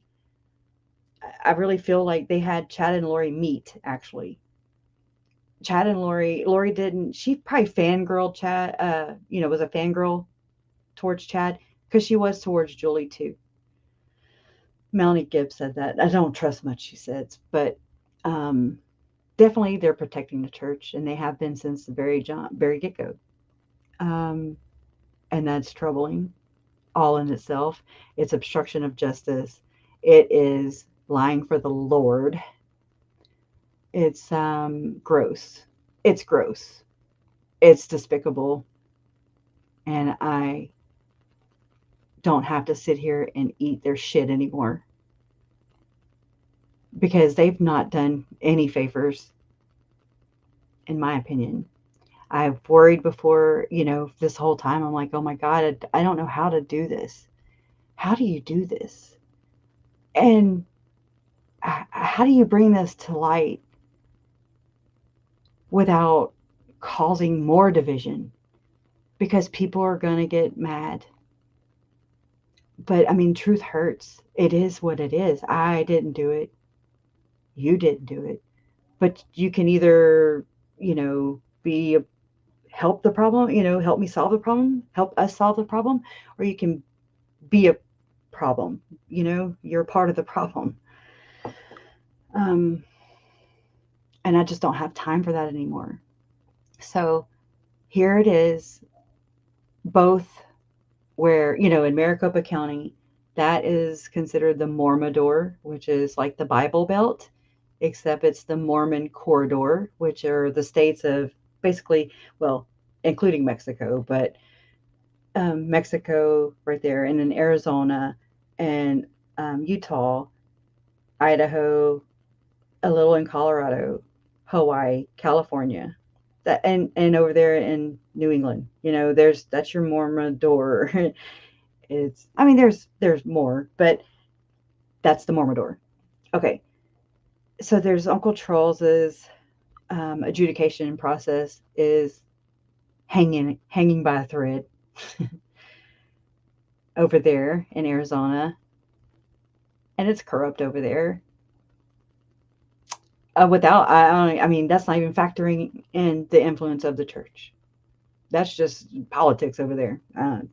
Anyways, and then the adjudication process, their justice basically is it's like all this, the court, we're at, we're at the court's mercy. We're at the mercy of people who subscribe to this same religion. And I feel like, I don't want to say the wrong thing. I'm gonna, though. I already know. I don't think it's right. I don't think it's right. I don't care how much I don't. I mean, I'm related to Lori. She murdered my family members. I don't like her. I don't like Chad. But what is the purpose of the Constitution? What is the purpose of laws and policy and procedure? What is the point if we're not going to actually exercise it? If we're not going to actually, follow our own rules. We can't just do it when it's self-serving, when it helps us, when it benefits us. I want them to have a fair trial. And if the prosecution has nothing to hide, and they're doing everything with integrity and because it's the right thing to do, including the judge, then you don't have to pull any punches, in my opinion. I am entitled to that, I think, still, maybe. Yes. I don't like, I didn't like this in the very beginning of this. I didn't know what to call it, though. I didn't know why I didn't like it. I didn't know what it was that made me so nervous. This is it. This is my family's justice in the palm of their hands, but we're still having to watch. I have to watch my P's and Q's. I'm going to speak for myself. I feel like I've had to be careful so that wealthy big church doesn't come and kill me and my family. Call me dramatic. I'm okay with that. Or retaliate, or throw the whole case, both cases. But then you're like, well, they don't too much like Chad and Lori either, right? No, they don't. This, in my opinion, y'all, and this is where it's going to go. Okay, so hold on. if you take all those things away from Lori, if you take away the words, the crazy words, the Mormon speak, if you take away the Mormon speak, she's not out of her mind. That's the church of the firstborn. The church of the firstborn is the celestial kingdom. And it's not just the celestial kingdom, it's the top level of the celestial kingdom, because that's the holy of holies. It's the highest degree you can go to. That's what a Mormon strives for. They all want to go to this heaven, this whatever. I call it the celestial champagne room because it's gross. Because basically the church is holding these people, including Chad and Lori's salvation, that's their currency. The currency is, we are your medium, we are your mouthpiece. You can't talk to, or I'm sure you can talk to God, but that's not how this works. They have a lot of the same language, but it doesn't mean the same thing. That's obvious. That's what got me in a lot in the beginning of this, was just, what are they saying? Why? I don't know why they're saying, I don't speak in parable, I don't. And it was so frustrating. I feel like I'm in a movie of National Treasure or the Da Vinci Code. That's what this has been like. I'm laughing so I don't cry. It's also horrifying. And I mean, I have mad respects for Leah Remini. That's all I can say. Yeah. I look up to her because it takes somebody who is in the public spotlight. That's an extra added layer of protection, in my opinion. Like, I would go swinging if I had that extra layer of protection. Cameras around, I don't want them. That's not my thing. But, when people are watching, like they're watching this trial, and as it's getting closer to trial, people are really latching on. And I just want to strike while the iron's hot. And I mean, not strike, it's not like Thundercats ho, okay? It's not like that. I mean, I want the church to be held accountable for its part in this, because they are all in it, in my opinion. I don't know how to say this, but I mean, I really don't care sometimes either. I mean, what it's like all this has been taken already. What else? Like, it doesn't, I don't care.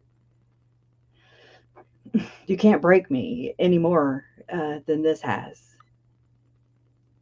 I have nothing else to lose. And I will go down fighting just like my family. And it doesn't have to be this way. It never had to be this way. And it still does not need to be this way.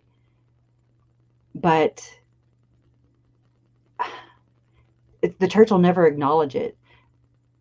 In order to take part of the second anointing, the actual living prophet, it would have to be President Nelson, would have had to hand select and say yes, and pick Lori and Chad's names.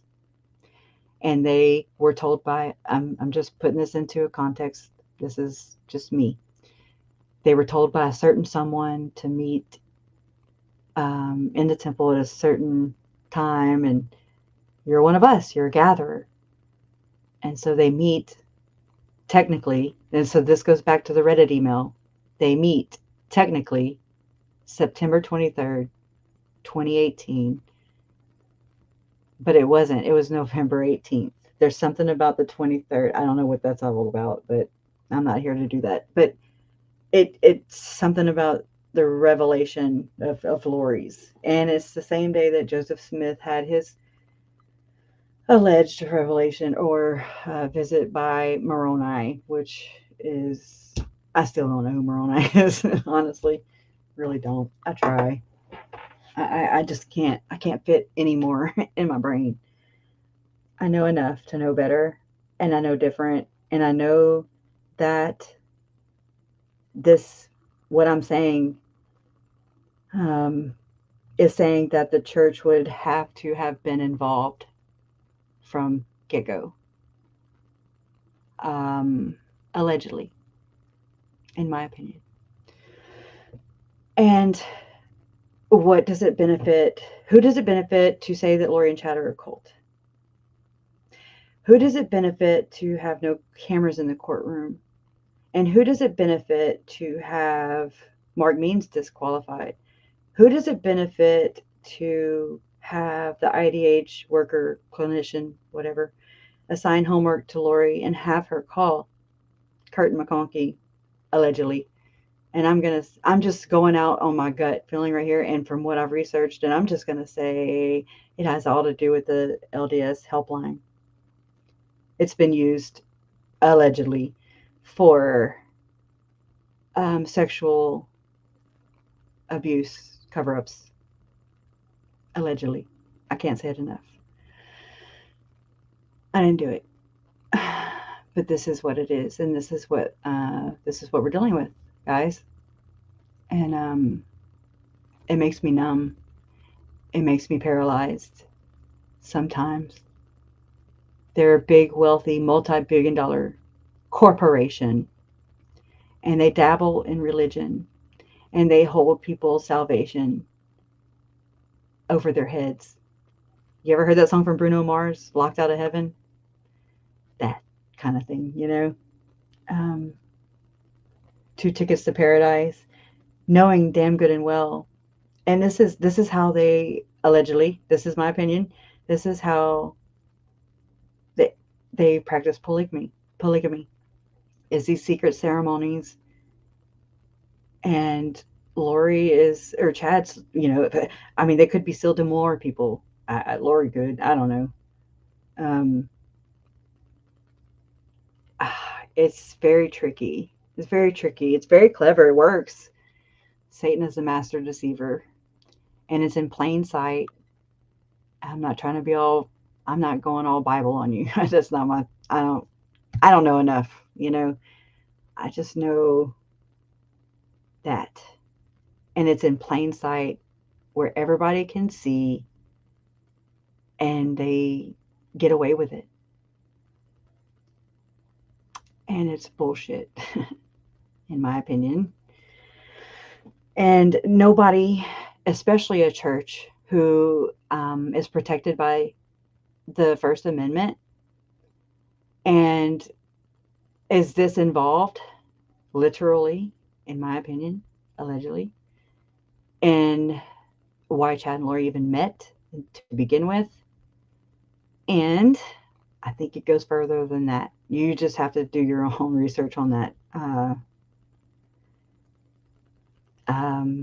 Yeah, I don't want to go there. It's too wackadoodle, but it is a pattern that repeats itself.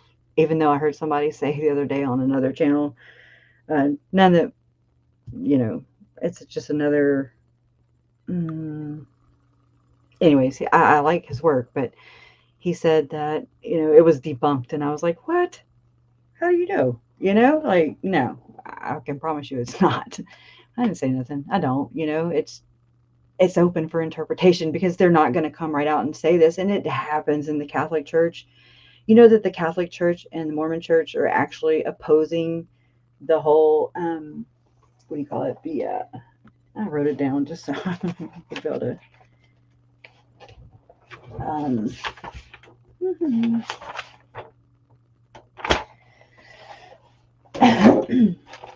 It's right here. The clergy. It's such a weird clergy privilege, or pittance, I don't know. it has all to do with how the LDS Church was accused of using the LDS helpline in that Vice. Um, it was a Vice AP. It was an AP news article that came out in September, I want to say, of 2022, and it was shocking. It was telling. It was gross, and I mean, I was just like, oh my god. And I actually had been looking into that already from I'm sorry, that was not on, well, that was on Vice too, I think. Anyways, it was a story about a Mormon abuse cover up essay, and it was some women from Virginia. It was their children, and it was about, I don't really know the story, but I've shared it a little too much, and that's cut my channel out that night. But the patterns there, it's there. Whenever all that stuff happened with the accusations of Lori basically saying that the clinician got her to do homework because they were watching Chad Daybell's hearing on a Zoom hearing on October 5th of 2021. And allegedly, according to Mark Means' allegations or whatever, motions, whatever those things are, it stated that Lori told him basically that the clinician assigned Lori homework, and the homework was to call and talk to another attorney, allegedly, something like that. And it just so happens the clinician hands over what I'm assuming would be the helpline number, because it just makes sense to me. It makes perfect freaking sense to me. It's logic. It's corrupt, is what it is. But I don't know how to say this. It's like the karma in action, if that makes any sense, because Lori and Chad did all this murder, allegedly murder and deception, and just these they're accused of horrible things that we can't wrap our minds around. But in all actuality, they're really getting duped, in my opinion, by the church. Lori really thought what she did was done in righteousness. So I believe that. I believe that the way they're born, they're raised, they don't know anything outside of Mormonism.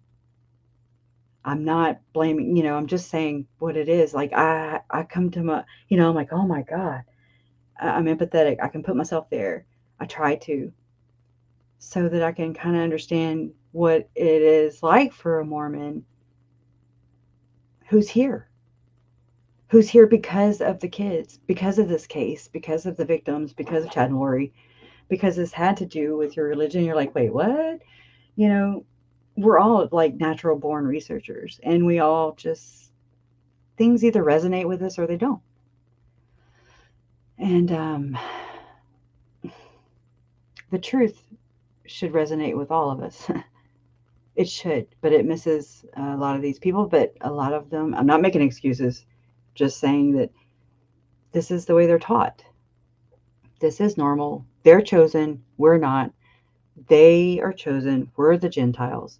We don't have the true word of God, the true gospel. They do.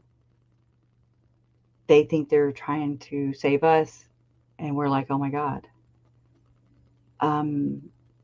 I shared last night with Jen. I don't know where it came from, and I was like, did you know that and I'm saying this, and I don't believe this, but it's so foreign that Jesus and the devil or Satan were brothers. And she goes, they're not. And I thought she was picking with me. She's not. She was not. And so we had a legit conversation about that. And I was just like, wow, master deceiver. I'd rather people, you don't have to believe in the same thing I believe in. You can believe in whatever you want. This is my introduction to the Book of Mormon. I have a lot of empathy, a lot of compassion. I have time, and I'm here. You can talk to me, constructive, difficult. We have to talk about the difficult things. And my way's not right, and your way's not right. There's no right or wrong here. A lot gritty grit, a lot of Catholic churches and just any organized religion. You look at Boy Scouts of America, which was, mainly funded and backed by the Mormon Church. It's crazy how far out of control and how far under the radar this goes. Really. Have you tried to Google, it's like it gets, the scrubbing bubbles come out all the time. That's not, it's not like Googling anything else. How to cook rice. There's plenty, endless pages and pages and pages of how to make rice. But when you look up corruption and Mormonism, or I'm sure any other religion, you don't have a slim pickings, okay? And it works.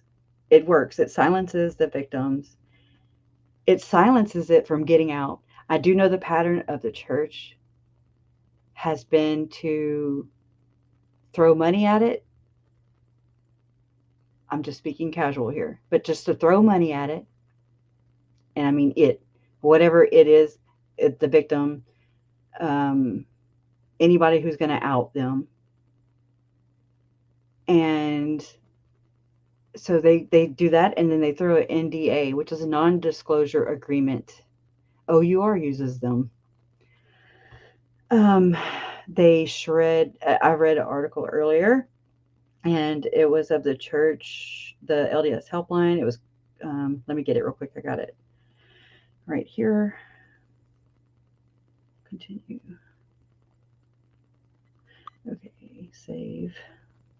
Let me get to it. And I don't even know, because I'm just talking slow right now. So I know that I've got to put this into a better format. It's just so much. I sound crazy. I feel crazy for explaining somebody else's craziness. But it's the time is now. I'm using their words. The time is now. It's all in the details. It's why Tylee and Charles and JJ and Tammy and Joe and so many more are not here with us today. And if we allow this to continue, I can't. It's like I'm rebuking it. Like my body rejects that. I can't turn and look away now. I cannot. That was ignorant bliss. I don't live there anymore. I know all this stuff. I've read all this stuff. I've learned all this stuff. Nobody fed it to me. I've gotten it from the church website. I've learned from podcasts. I've learned from everybody's comments.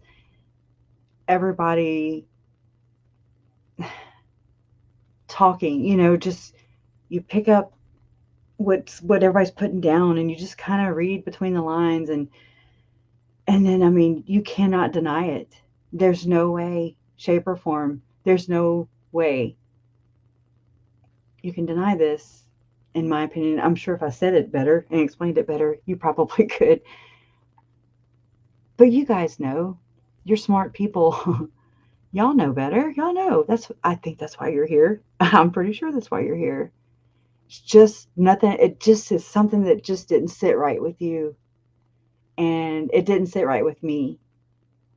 And, you know, I I don't know. I didn't know where this would go. I didn't know that the kids would be murdered too, and then found in the ways that they were found.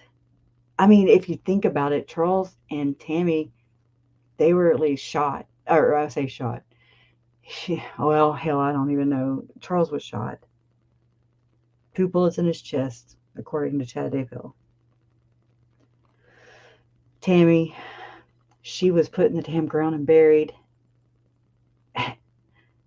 And Chad was okay with that. Chad was okay with that.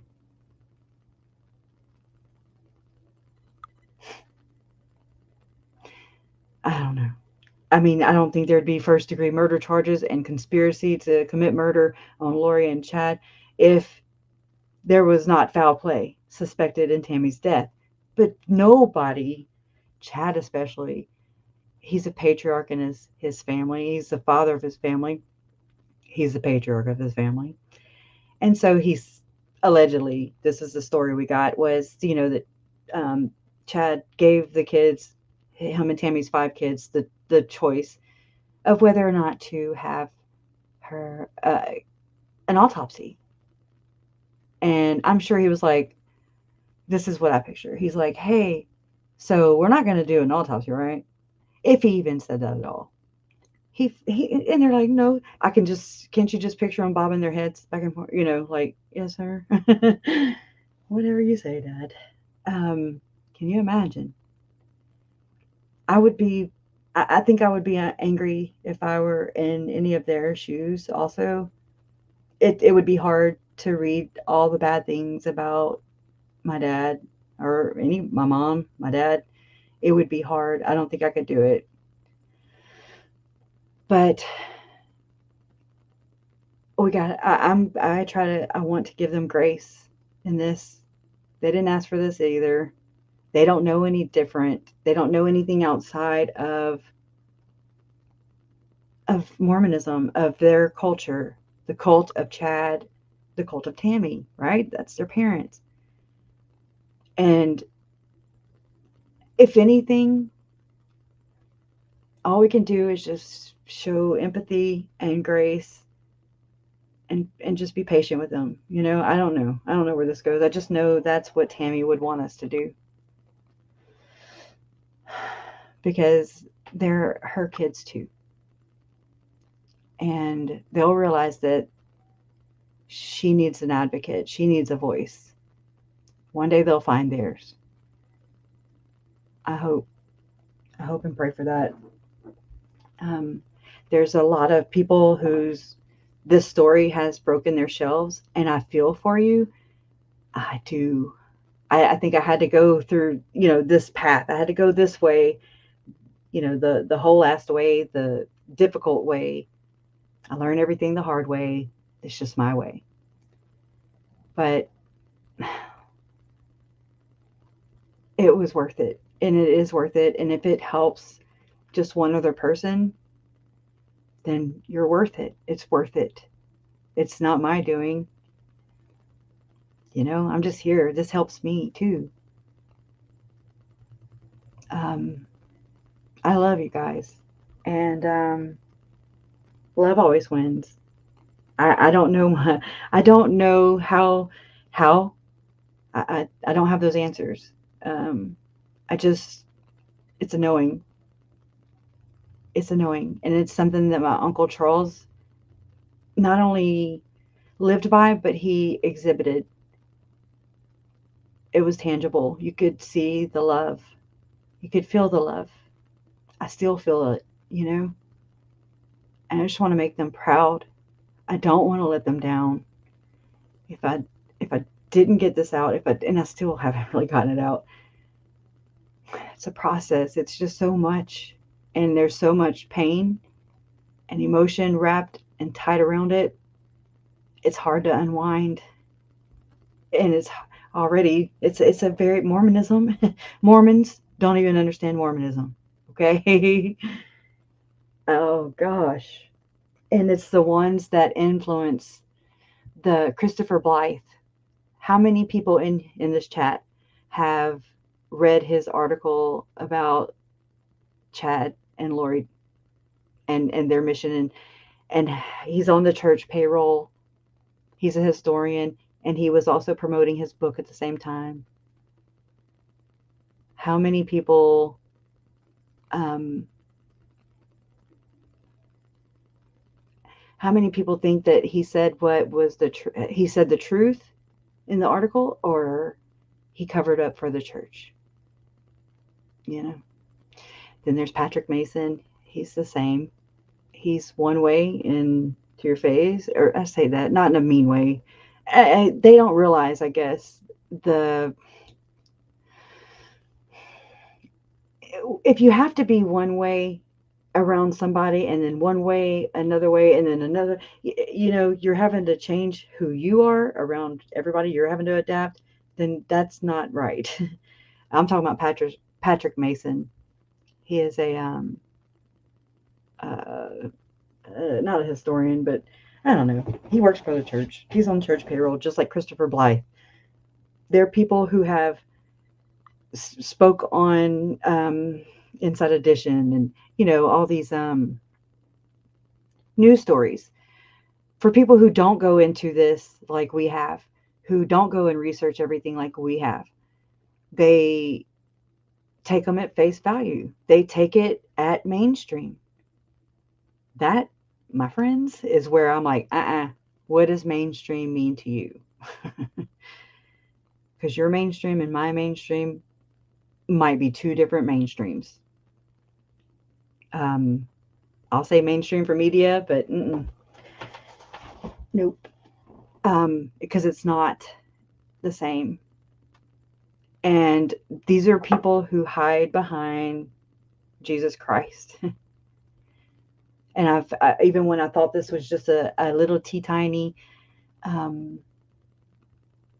isolate, just if you listen to Rick Ross, and I mean, I respect his work, but he don't have a dog in this hunt, in my opinion. I was relieved at first because he said this is a cult, and I was like, all right, finally. And then I realized that this was really just not. It is just it's just how the church silences its horrible, immoral, disgraceful, illegal, deceptive practices from the entire world. They manipulate, they lie, they twist things, they throw you to the curb. As soon as you are not useful to them anymore, they throw you to the curb. I've seen it time and time again. Lori has exhibited the same like-minded behavior. It's so sick. It's like one big, huge narcissist. And, oh, this is another thing, y'all. The SEC, the whole, the church and the SEC, I'm grabbing that article so I can not speak ignorantly. I know I'm kind of speaking slow.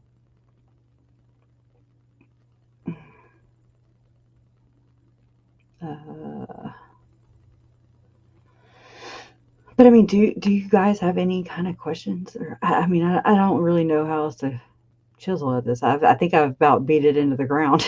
That's kind of what I do, right? And so, oh yeah, Rick Ross.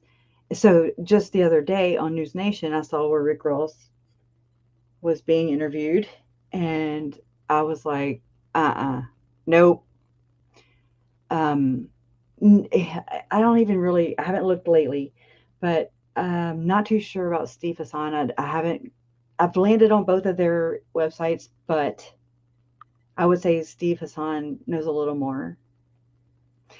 Rick Ross, in my opinion, like his aunt got defrauded or something, and that's how he became a cult expert and started the Cult Institute.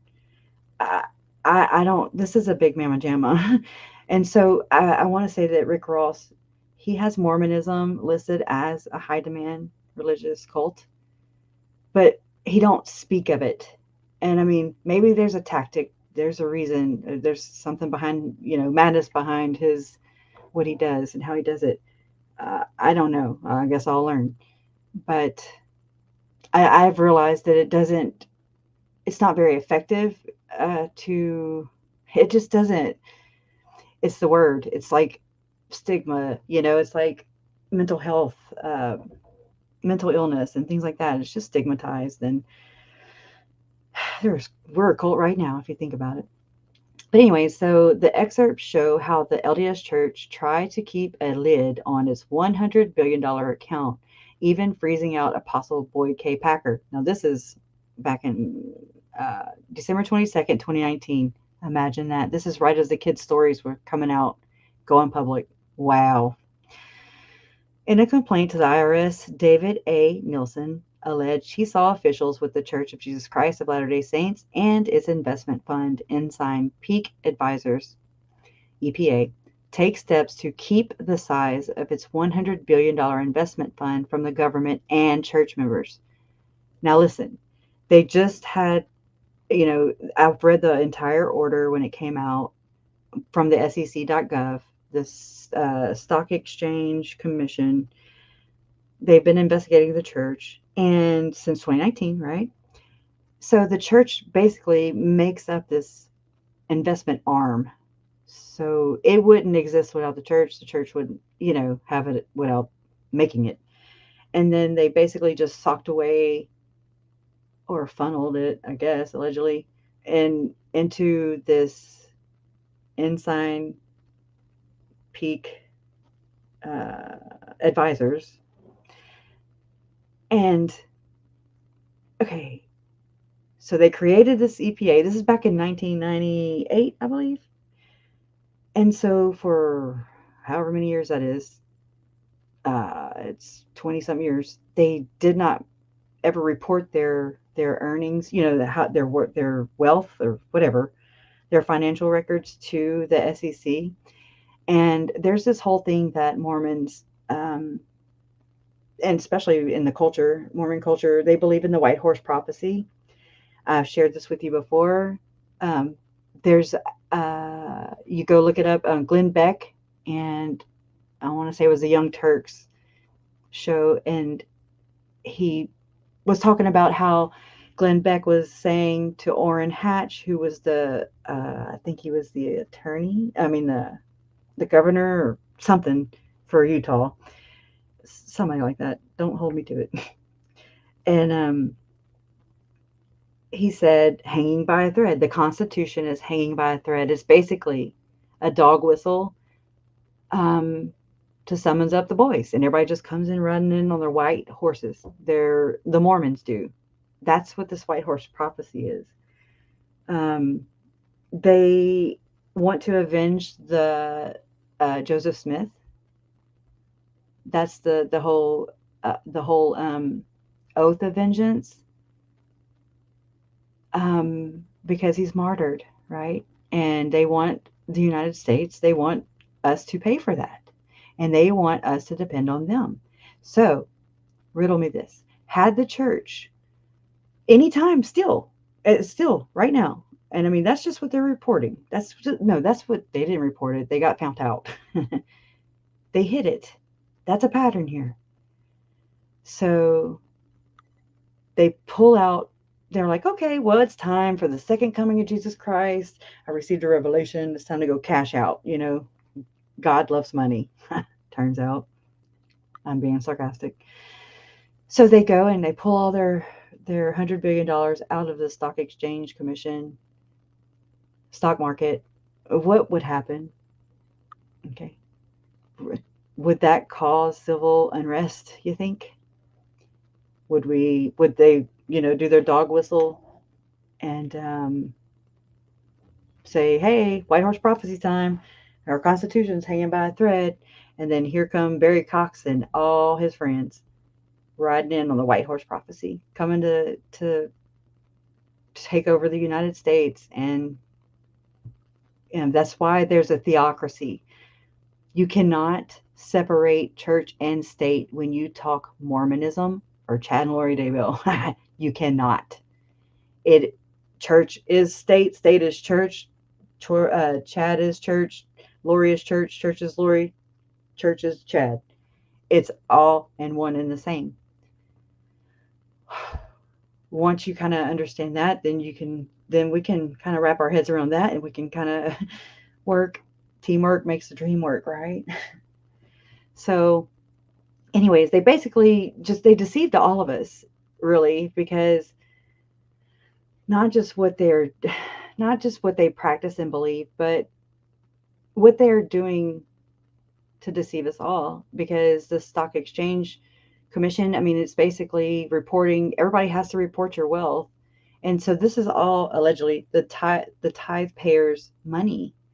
All the people that pay tithes to this church, my Uncle Charles even, and it just goes into a slush fund allegedly, and then they use it against you.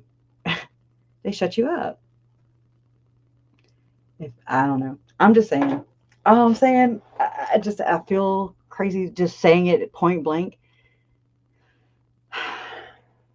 I don't think that Lori was ever mental. I don't think she ever was just cracking, breaking like we think she would, because that's what would happen if we realized what the hell we did for our church.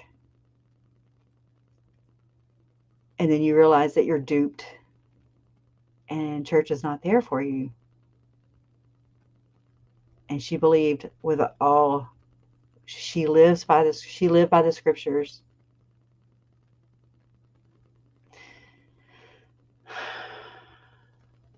She lived by the scriptures.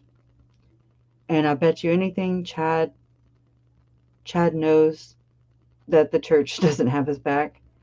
But Lori is finding out. Let's just say that. Jenny, like, listen, like, okay, you know how Lori, they say that she's like, during her hearings and stuff, she like writes notes in her little notepad.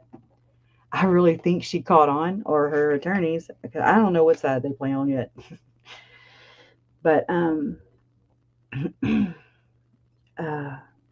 I think that she's doing that so that she looks like she's engaged in her hearing, and that she's paying attention, and that she's helping aid in her defense, because they keep putting her in there. I mean, it makes perfect sense. She just starts yapping a little bit too loud, and they don't like what she's saying, and they will stop at nothing to shut it down. It's a double-edged sword on this end,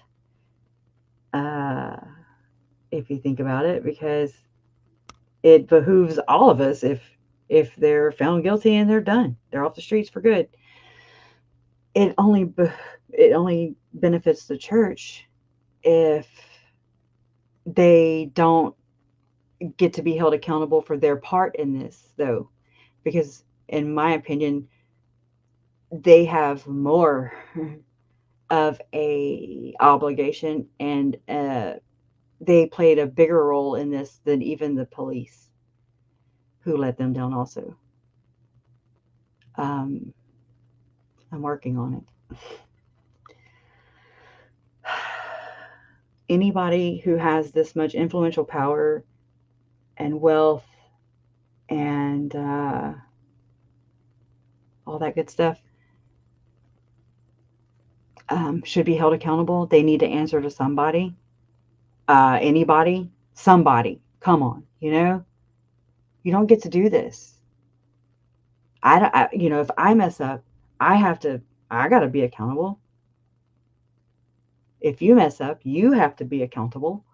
Why do they get a free pass? They're used to this free pass. This, hey, 2 tickets to paradise. You get to go to the super secret celestial champagne room where you're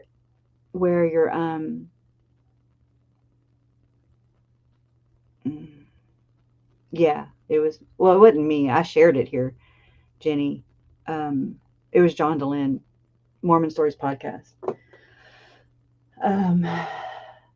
And I mean, it needs to be talked about. I agree with that. It sucks because you know what's crazy about this too is that Mark Means was trying to call the church out, which was great. And from where I was like, oh, good. Oh, hell yeah. You know, good. Air it all out. But you see how that worked. You see how that just, I mean, charges were dropped. He was DQ'd, which he should have been. I mean, that was not good. You can't represent. There's gotta be some integrity in here. But I mean, he was calling out the church. Church interjected themselves, in my opinion. This is my theory, and somehow got to where Lori called them, and then they were able to call prosecution, not her defense attorneys. Prosecution. Why? Why? Why? It doesn't add up. It's bothered me since it happened, and I don't speak legalese. I'm just now learning Mormonese. Um, it's nuts. Exactly. I don't know. I don't know, Detective Stoddard. I worry. My fear is that they plead guilty, and then prosecution hides all of it from us because they get to make the deal. They get to strike the deal. I think they're Chad and Lori are pissing the church off, honestly, if I'm being honest. And I think that we're getting punished for it. But what do I know? All I know is that my confirmation, I know what my gut told me in the very beginning. I didn't know what it was. I could point at it, didn't know what it meant or where this went. But everything that I've done has led me. And I mean, I try to talk myself out of it. There's times I'm like, no, there's no way. There's no way. These are people look up to these men as if they are, they're their mouthpiece. They they are their conductor. That to get. I mean, they can have a relationship with God too, um, but anyways, I don't know. It's wrong. It's wrong what they do. It's, in my opinion, it's like I don't care what they believe in. It's just how they go about it. That's what I have a problem with. And that, my uncle was signed on to this too. And so, and just in this story right here, you've got Melanie Gibb. She's lying her ass off. David Warwick, he's lying his ass off. They're lying their asses off. There was something I ran across earlier, and I'm just going until I don't feel like going anymore. There was something that Rhonda shared with me too yesterday, and I didn't. And so I never did get to put it together because I've been just trying to get my shit together. But I couldn't believe I didn't make that connection before. But basically, in the creation story of Adam and Eve in Mormonism, I'm going to share my screen real quick, and hopefully it'll play. It does play. I don't know. I have to cut in every now and then, but okay. Let me make sure y'all can see. Okay, you can. Alrighty. It's trial's getting so close. I'm like so nervous. I think about it. I'm like, holy crap. I know that I don't want to be there really for jury selection, but I don't know. So just check this out. Mormonism teaches that trillions of planets scattered throughout the cosmos are ruled by countless gods who once were human like us. They say that long ago on one of these planets, to an unidentified god and one of his goddess wives, a spirit child named Elohim was conceived. This spirit child was later born to human parents who gave him a physical body. Through obedience to Mormon teaching and death and resurrection. All right, I'm going to stop and talk for a little bit. Gotta love rules. Gotta follow them though, right? Okay, I can't see all his comments either, so da da da da da. He proved himself worthy and was elevated to godhood as his father before him. Mormons believe that Elohim is their heavenly father and that he lives with his many goddess wives on a planet near a mysterious star called Courtroom. Here, the God of Mormonism and his wives, through endless celestial sex, produced billions of spirit children. Wow, right? Okay. This is where we're. Anyways, she told me, Rhonda told me about the apple, and it's so in your face. I don't know. I'll have to get it together. I need to stop jerking around right here. To decide their destiny, the head of the Mormon gods called a great heavenly council meeting. Both of Elohim's eldest sons were there, Lucifer and his brother Jesus. Lucifer and his brother Jesus. A plan was presented to build planet Earth, where the spirit children would be sent to take on mortal bodies and learn good from evil. Okay, so I think that part's going to be right here. I never did. I knew what she was talking about. As soon as she said it, I was like, oh my God, how did I not see that? It's the same rhetoric, it's the same pattern, it's the same things we've heard. And so I'm scrolling down to see where her initial text to me. She says, Crush, I don't know if you covered this before, but even still, it's important. In the Garden of Eden, Satan tells Eve she will not die by eating the fruit, but that she will live and they will be like gods, in quotes. Be like gods is in quotes. Um, she says, Remind you of anybody? And she's like, So why would Mormons be teaching something that only Satan said was possible? Anyways, it's just for those who are here for that. I don't want to, it's like, but it's ingrained in Lori and Chad. It they think what they're doing. Oh, I don't know. I'm not here to make excuses or tell. I don't know. I could be totally wrong. I'll be the first one to tell you too. I mean, for real, it just nothing ever made more sense to me than this. It just fits. That explains the church's involvement and how um, there has been the letters being sent out and things like that. On August 4th of 2020, second day into Chad's preliminary hearing, and it stinks, and it's wrong, and it's obstruction of justice, in my opinion. They stood in the way of us finding the kids, but it's just, I don't know. It's so crazy. Here's, oh, I'm jumping around now. Hold on. Let me finish this. Lucifer stood and made his bid for becoming savior of this new world. Wanting the glory for himself, he planned to force everyone to become gods. Opposing the idea, the Mormon Jesus suggested giving man his freedom of choice, as on other planets. Free agency. The vote that followed approved the proposal of the Mormon Jesus, who would become savior of the planet Earth. Enraged, Lucifer cunningly convinced 1/3 of the spirits destined for Earth to fight with him in revolt. Okay. Still gonna talk, you know. I still have to talk every 90 seconds or so. Um, okay, I'm getting this other story ready. Um, Thus, Lucifer became the devil and his followers the demons. Sent to this world, they would forever be denied bodies of flesh and bone. Those who remained neutral in the battle were cursed to be born with black skin. This is the Mormon explanation for the Negro race. yeah, there's that.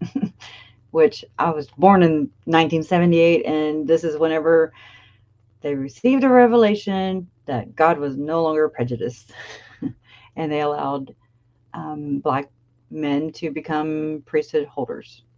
There's that. The spirits that fought most valiantly against Lucifer would be born into Mormon families on planet Earth. Mormon families. Mormon families. Chad and Lori were both thoroughbreds. I say thoroughbreds. They were pioneers. They were born in the covenant. The Ark of the Covenant is always polygamy. Know that. And so the new Ark in the Covenant is always referring to D&C 132, which is polygamy. Whenever Mormons allegedly denounced that they were practicing polygamy, they lied, in my opinion, and just so they could bleed the beast because they're seeking revenge for Joseph Smith, their martyr. But I don't even think they believe in it. I really don't. I don't know what they believe in. I don't think they believe in what they even put out there. It's money. It all comes down to the money. Follow the prophet with an F. It's all about lust, money, and greed. Boom. These would be the lighter-skinned people, or white and delightsome, as the Book of Mormon describes them. Early Mormon prophets taught that Elohim and one of his goddess wives came to earth as Adam and Eve to start the human race. Thousands of years later, Elohim, in human form once again, journeyed to earth from the starbase Koloth, this time to have sex with the Virgin Mary, Yeah. in order to provide Jesus. Wow.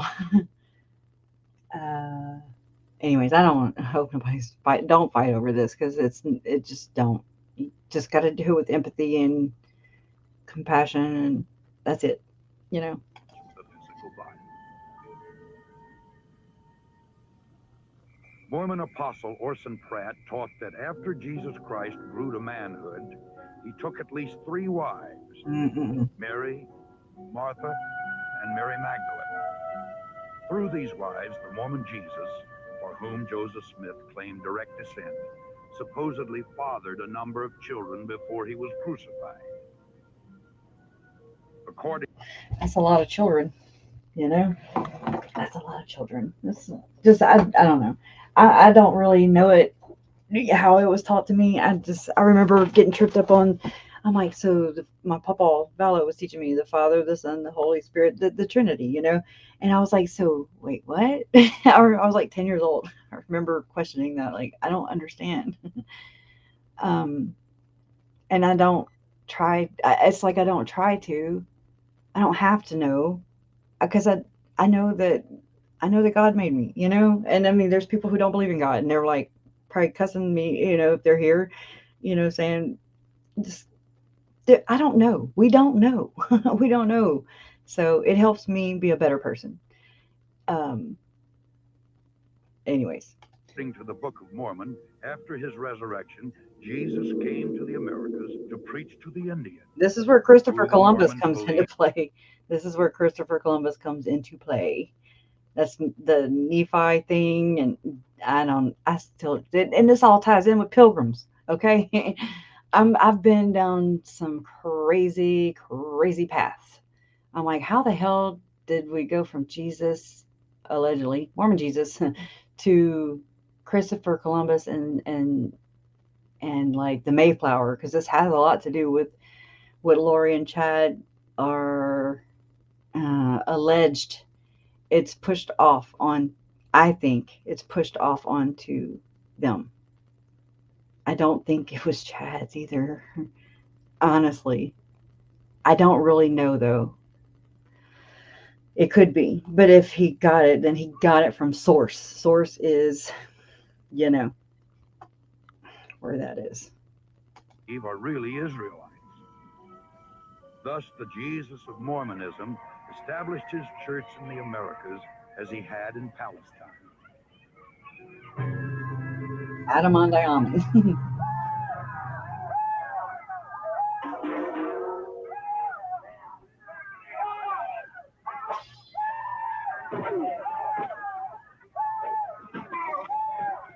By the year 421 AD, the dark-skinned Indian Israelites, known as Lamanites, had destroyed all of the white Nephites in a number I'm of great Lamanite. battles. The Nephites' records were supposedly written on golden plates and buried by Okay, just stopping it every now and then. Meow. Moroni, the last living Guess Nephites I in could the speed it hills up, huh? of Mormon. 1,400 years later, a young treasure seeker named Joseph Smith, who was known for his tall tales, claimed to have uncovered these same gold plates near his home in upstate New York. He is now honored by Mormons as a prophet because he claimed to have had visions from the spirit world in which he was commanded to organize the Mormon church, because all Christian creeds were an abomination. It was Joseph Smith who originated most of these peculiar doctrines, which millions today believe to be true. Roger that. I wish I could see y'all's comments while I'm back here. It sucks. By maintaining a rigid code of financial and moral requirements and through performing sacred temple rituals for themselves and the dead, the Latter-day Saints hope to prove their worthiness and thus become gods. The Mormons teach that everyone must stand at the final judgment before Joseph Smith, the Mormon Jesus, and Elohim.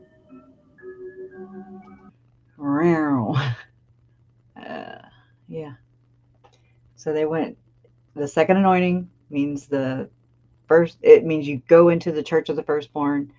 It means you're exalted, you're a goddess, you're a god, you're a priest and a priestess, you're a king and a queen. You are the church of the firstborn's mission is to usher in the second coming of Jesus Christ. Everything that Lori has said is the church of the firstborn, is by way of allegedly the Mormon church, in my opinion. You can't, she wouldn't have never said these things. And they use these types of things like, oh, you saw Jesus? It's perfect. It's exactly what they got. I mean, it's exactly how we reacted. She's crazy. And that's a pattern that I've seen time and time and time again, is they victim blame. And I'm not saying Lori's a damn victim. Not in this story. She had free agency, if you will. She could have said no. She's the only person that could have said no. But she was all in. She got duped. Chad got duped. It's crazy how that works. It's nuts. I don't know how this is going to play out. Those Mormons who were sealed in the eternal marriage ceremony expect to become polygamous gods in the celestial kingdom. That's them. Chad, Lori. I didn't know it was right there. To become polygamous gods in the celestial kingdom, rule over other planets, and spawn new families throughout eternity. The Mormons thank God for Joseph Smith, who claimed that he had done more for us than any other man, even Jesus Christ. Even the Mormons believe that he died as a martyr, shed his blood for us, so that we too may become gods. Ta-da! There's that. Let me play this for y'all in the background. It's just going to be through my phone. Yeah, Bob Kelly, when we reached out to the church for clarification on this policy, a spokesperson told us the reason they're asking leaders to reach out is so they can tell them no. Quote, that's the whole point, is that local leaders shouldn't get involved in any type of court case. We've spoken to attorneys, we've spoken to members of the church, and we've spoken to former members of the church who say that statement causes them concern about obstruction of justice. To have the church put out a statement like this, I'm really concerned about it. Joanna Smith is a member of the Church of Jesus Christ of Latter-day Saints who says she is not afraid to speak up, even if that means disagreeing with the prophet. I have been called less of a Mormon multiple times over my life. Mormonism's in my blood. It's who I am. In this case, she's concerned about a letter, a reminder outlining a policy that would prevent leaders from getting involved in any court case without permission from the church. Wrong. Quote, however well-intentioned, church leaders sharing information in legal proceedings can sometimes be misinterpreted and even damaging. Yes. I think it's very clear what their priorities are. Maybe not for a corporation, but for a religion, I definitely think that victims should come first. The letter was sent out on August 4th, the same day an Idaho judge ruled that the case against Chad Daybell will continue to trial. Daybell is an LDS author accused of having extreme religious beliefs. In June, police found the bodies of his wife's 2 missing children. buried in his backyard. Too many members are going to read this and say, well, I can't testify. You're encouraging people to be complicit in these terrible events, and that is irresponsible. It's a form of coercion. It's a danger to our society. Employment attorneys say it is perfectly legal for a company, or in this case, a religious organization, to have a policy asking members to consult legal counsel. But if there is, in fact, a blanket policy behind closed doors that prohibits leaders from testifying or responding to a subpoena, that would be illegal. Obstruction of justice. This is no different than the culture of silence that led to the abuse of these kids in the Catholic Church. Well, I don't think it's asking for permission. I think it's consulting. Stephen Paul is a local attorney and member of the church who received the letter. He says getting legal advice is never a bad idea, and he has faith that the church will make fair decisions, not try to obstruct justice. The organization has been under attack throughout the centuries. Religion in the U.S. should not be interfering with legal proceedings. The church told us this is not a new policy. This is not sent out in response to any particular case, and they have sent it out before as a reminder back in 2010. Interesting. So what the hell happened back in 2010? I asked, would this policy prevent a leader from responding to a subpoena? The church said they cannot speak on that. Of course. We're live in Temple Square. Of course they can't. Box 13. They can't speak to that, but they can throw it out there. That's what I don't understand. I hate that they get away with it. It's a double standard. They're talking out of both sides of their mouth. So to double speak. And I mean, then there's this one too. That'll fake him out. Orson Pratt admitted that he deliberately misled his listeners regarding the practice of polygamy, but he did not consider it to be lying. It was done to protect a higher law than man's misguided laws.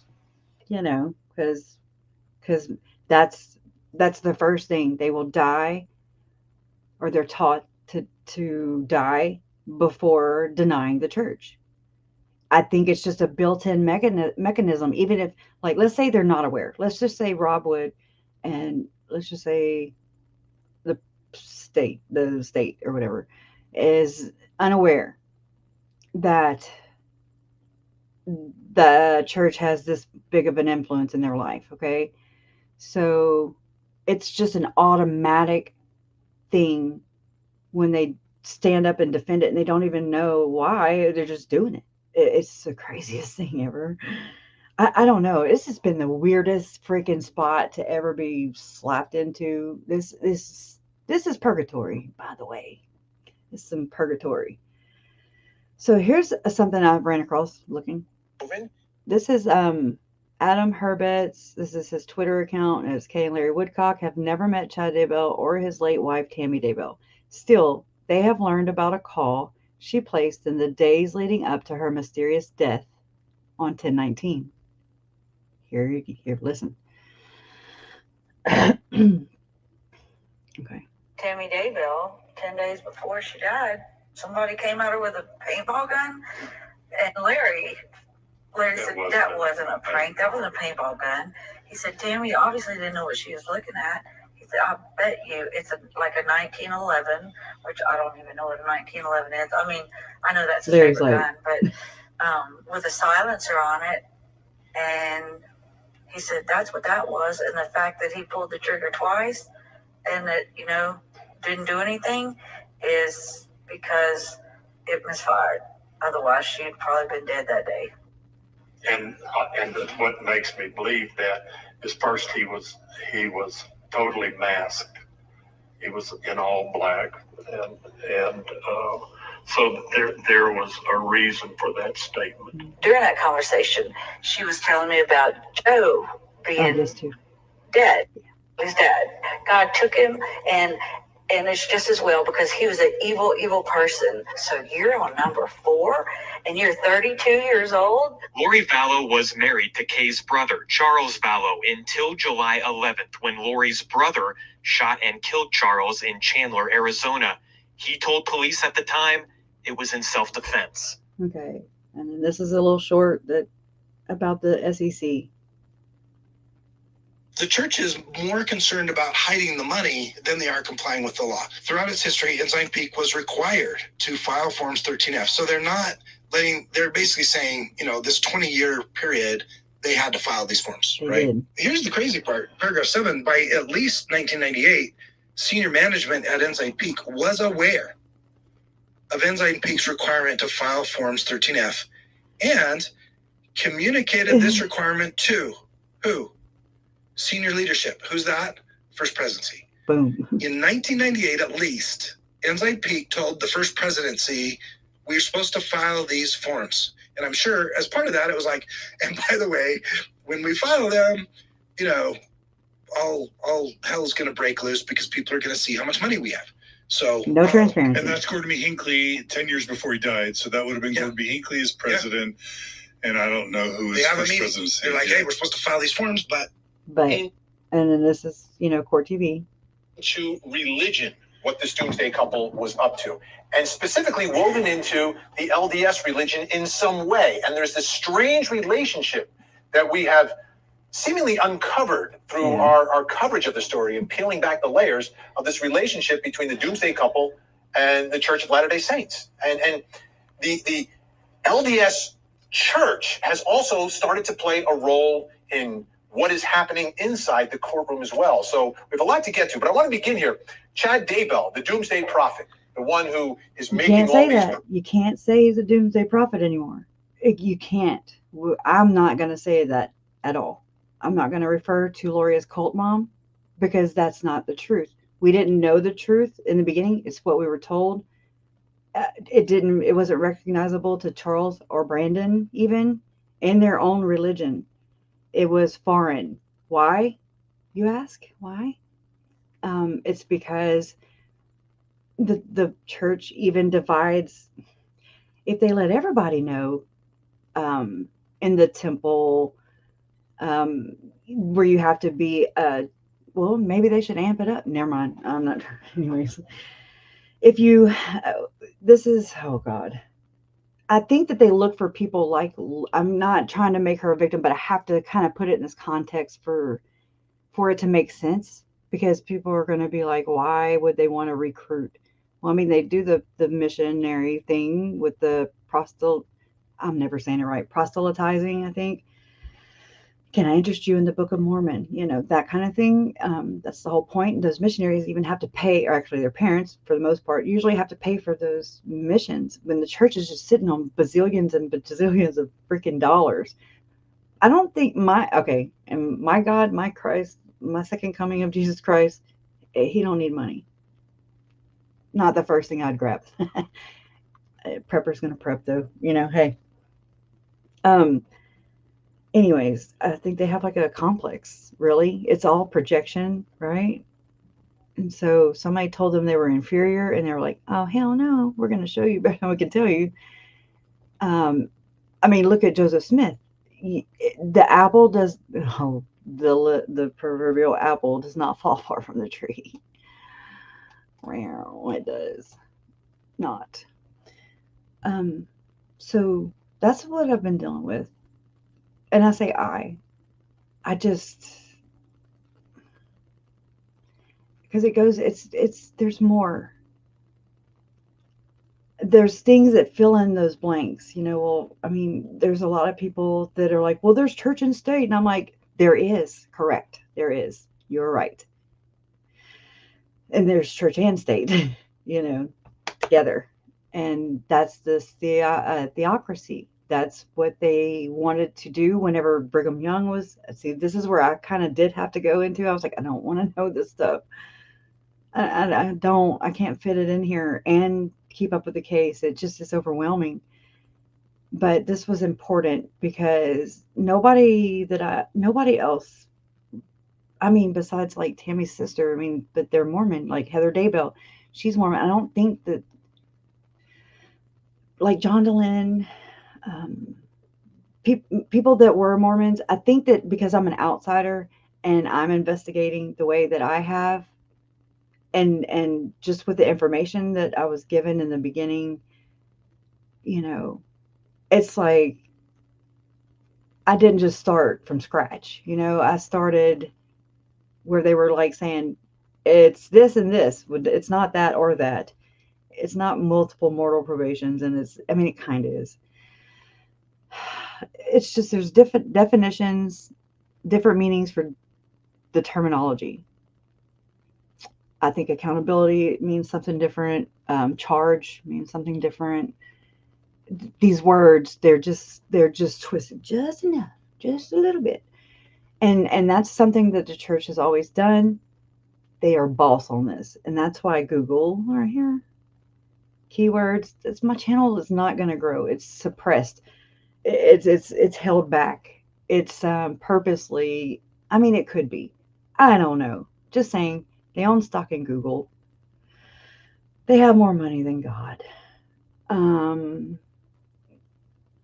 You know, they affect every other area of my life. Why not, you know, right here too, where I feel like I could reach out, find my voice, talk about the victims, you know, humanize them, and still nothing but opposition. I'm just like, it is life. It's hard. It's difficult. Every step. Whatever. So it's crazy. I'm kind of glad when the trial got moved out of Rexburg, because I was like, okay, well, maybe somebody won't snipe my head off, you know, just saying. Through this, I guess, Janet, I try to write these things down. That's what I'm saying. There's no precedent for it that I'm aware of. I know there is for the second anointing. People aren't tying it, I guess. I've never heard anybody or read anywhere or seen anywhere where somebody said every offshoot is because of the Church of the Firstborn. It's because the Mormon Church would have had to plant that idea out there, and you get your really faithful members to sign on. It's not just your wealthy holding members. That's where people are just being very short-sighted. That's where I feel like John Dehlin, you know, you kind of can miss the mark a little bit because you're used to this. This is you know everything about Mormonism, highly intelligent in this. So, but I'm an outsider. I had the luxury, I guess you could say, of analyzing this religion from the outside. Look at Leah Tylee. She did okay. I think she did okay. I was relieved to hear some of the things in her book whenever I was going through this process, because it validated some things, you know, that I didn't know yet, or I wasn't, you know, honed in on that. I orbit. There, I do have to put it in a I would like to put it into where I can tell it, not in a timeline, but in a just comprehensible, effective way. And that's just not me. I have lost all my grammar, all my grammatical, you know, all those. I was great because I can't even talk. I can't even like say big words. I'm like, did I say that right? No. It's just a lot. Thank you, DC. Thank you. It's been a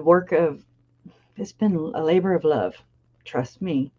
The Mike Stroud podcast, speaking of, oh my God, y'all. Y'all know that I did that one, Mike Stroud, and that's where the 7 missions, the white camps in Northeast Arizona, that's where Mike Stroud opened up the livingwatersfoundation.org, and they have all these, he produces produce and vegetables and gives back to the community. But there are people building houses on that. And I don't think he was actually excommunicated. since I'm just going out there with all my theories. I think it was a fake excommunication, like a lot of these are. And I've looked in my Canva app, and there's this newer feature or whatever where you can kind of like Google, but not. And I looked up, I just started asking it all kinds of questions, and I went crazy with it. Where's it at? Let me grab it real quick. And I was like, I wonder who owns Canva, you know? Makes you wonder. I think it's an Australian-based company. If anybody knows, let me know, please. Because the answers were really whitewashed. They always, nothing negative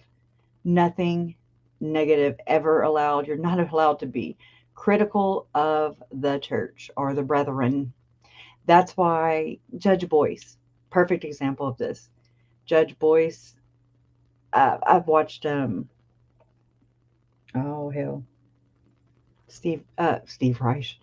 Scott Reich, oh my God. And he said, that it seems like the judge is pretty sensitive and he fears being criticized. And I'm like, yes, correct. That's exactly what it is. But I think it's a little more than just his pride. I feel like the church is driving this, has been driving this, and will drive this till the very end, till the wheels fall off. I don't think that we have to worry about Chad and Lori being put away for life. But that's not a fair trial. It shouldn't, that's not how our system's supposed to work. Not supposed to have that kind of influence where you can just buy it or hold people's salvation over their head. That's bribery. It's wrong. I don't get it. I don't get it. I don't know if this is it, but yeah, I don't get it. I don't know how they do this. I always said, what about the rest of them? What about the rest of them? What about the rest of them still? You got Desnat. You got, oh crap, what's the other ones? The Danites. The church say that, they're like, we don't endorse them, but they damn sure don't stop it. They don't put a lid on it. Just like they are pushing off with Chad and Julie and Mike Stroud and so on. Oh, I'm having an anxiety attack. I gotta go. It just hit me. I'm sorry. That's weird. I don't know. I'm sorry. I need to go breathe and lay down. I love you guys. I'll see y'all later. It's bad. It just hit me.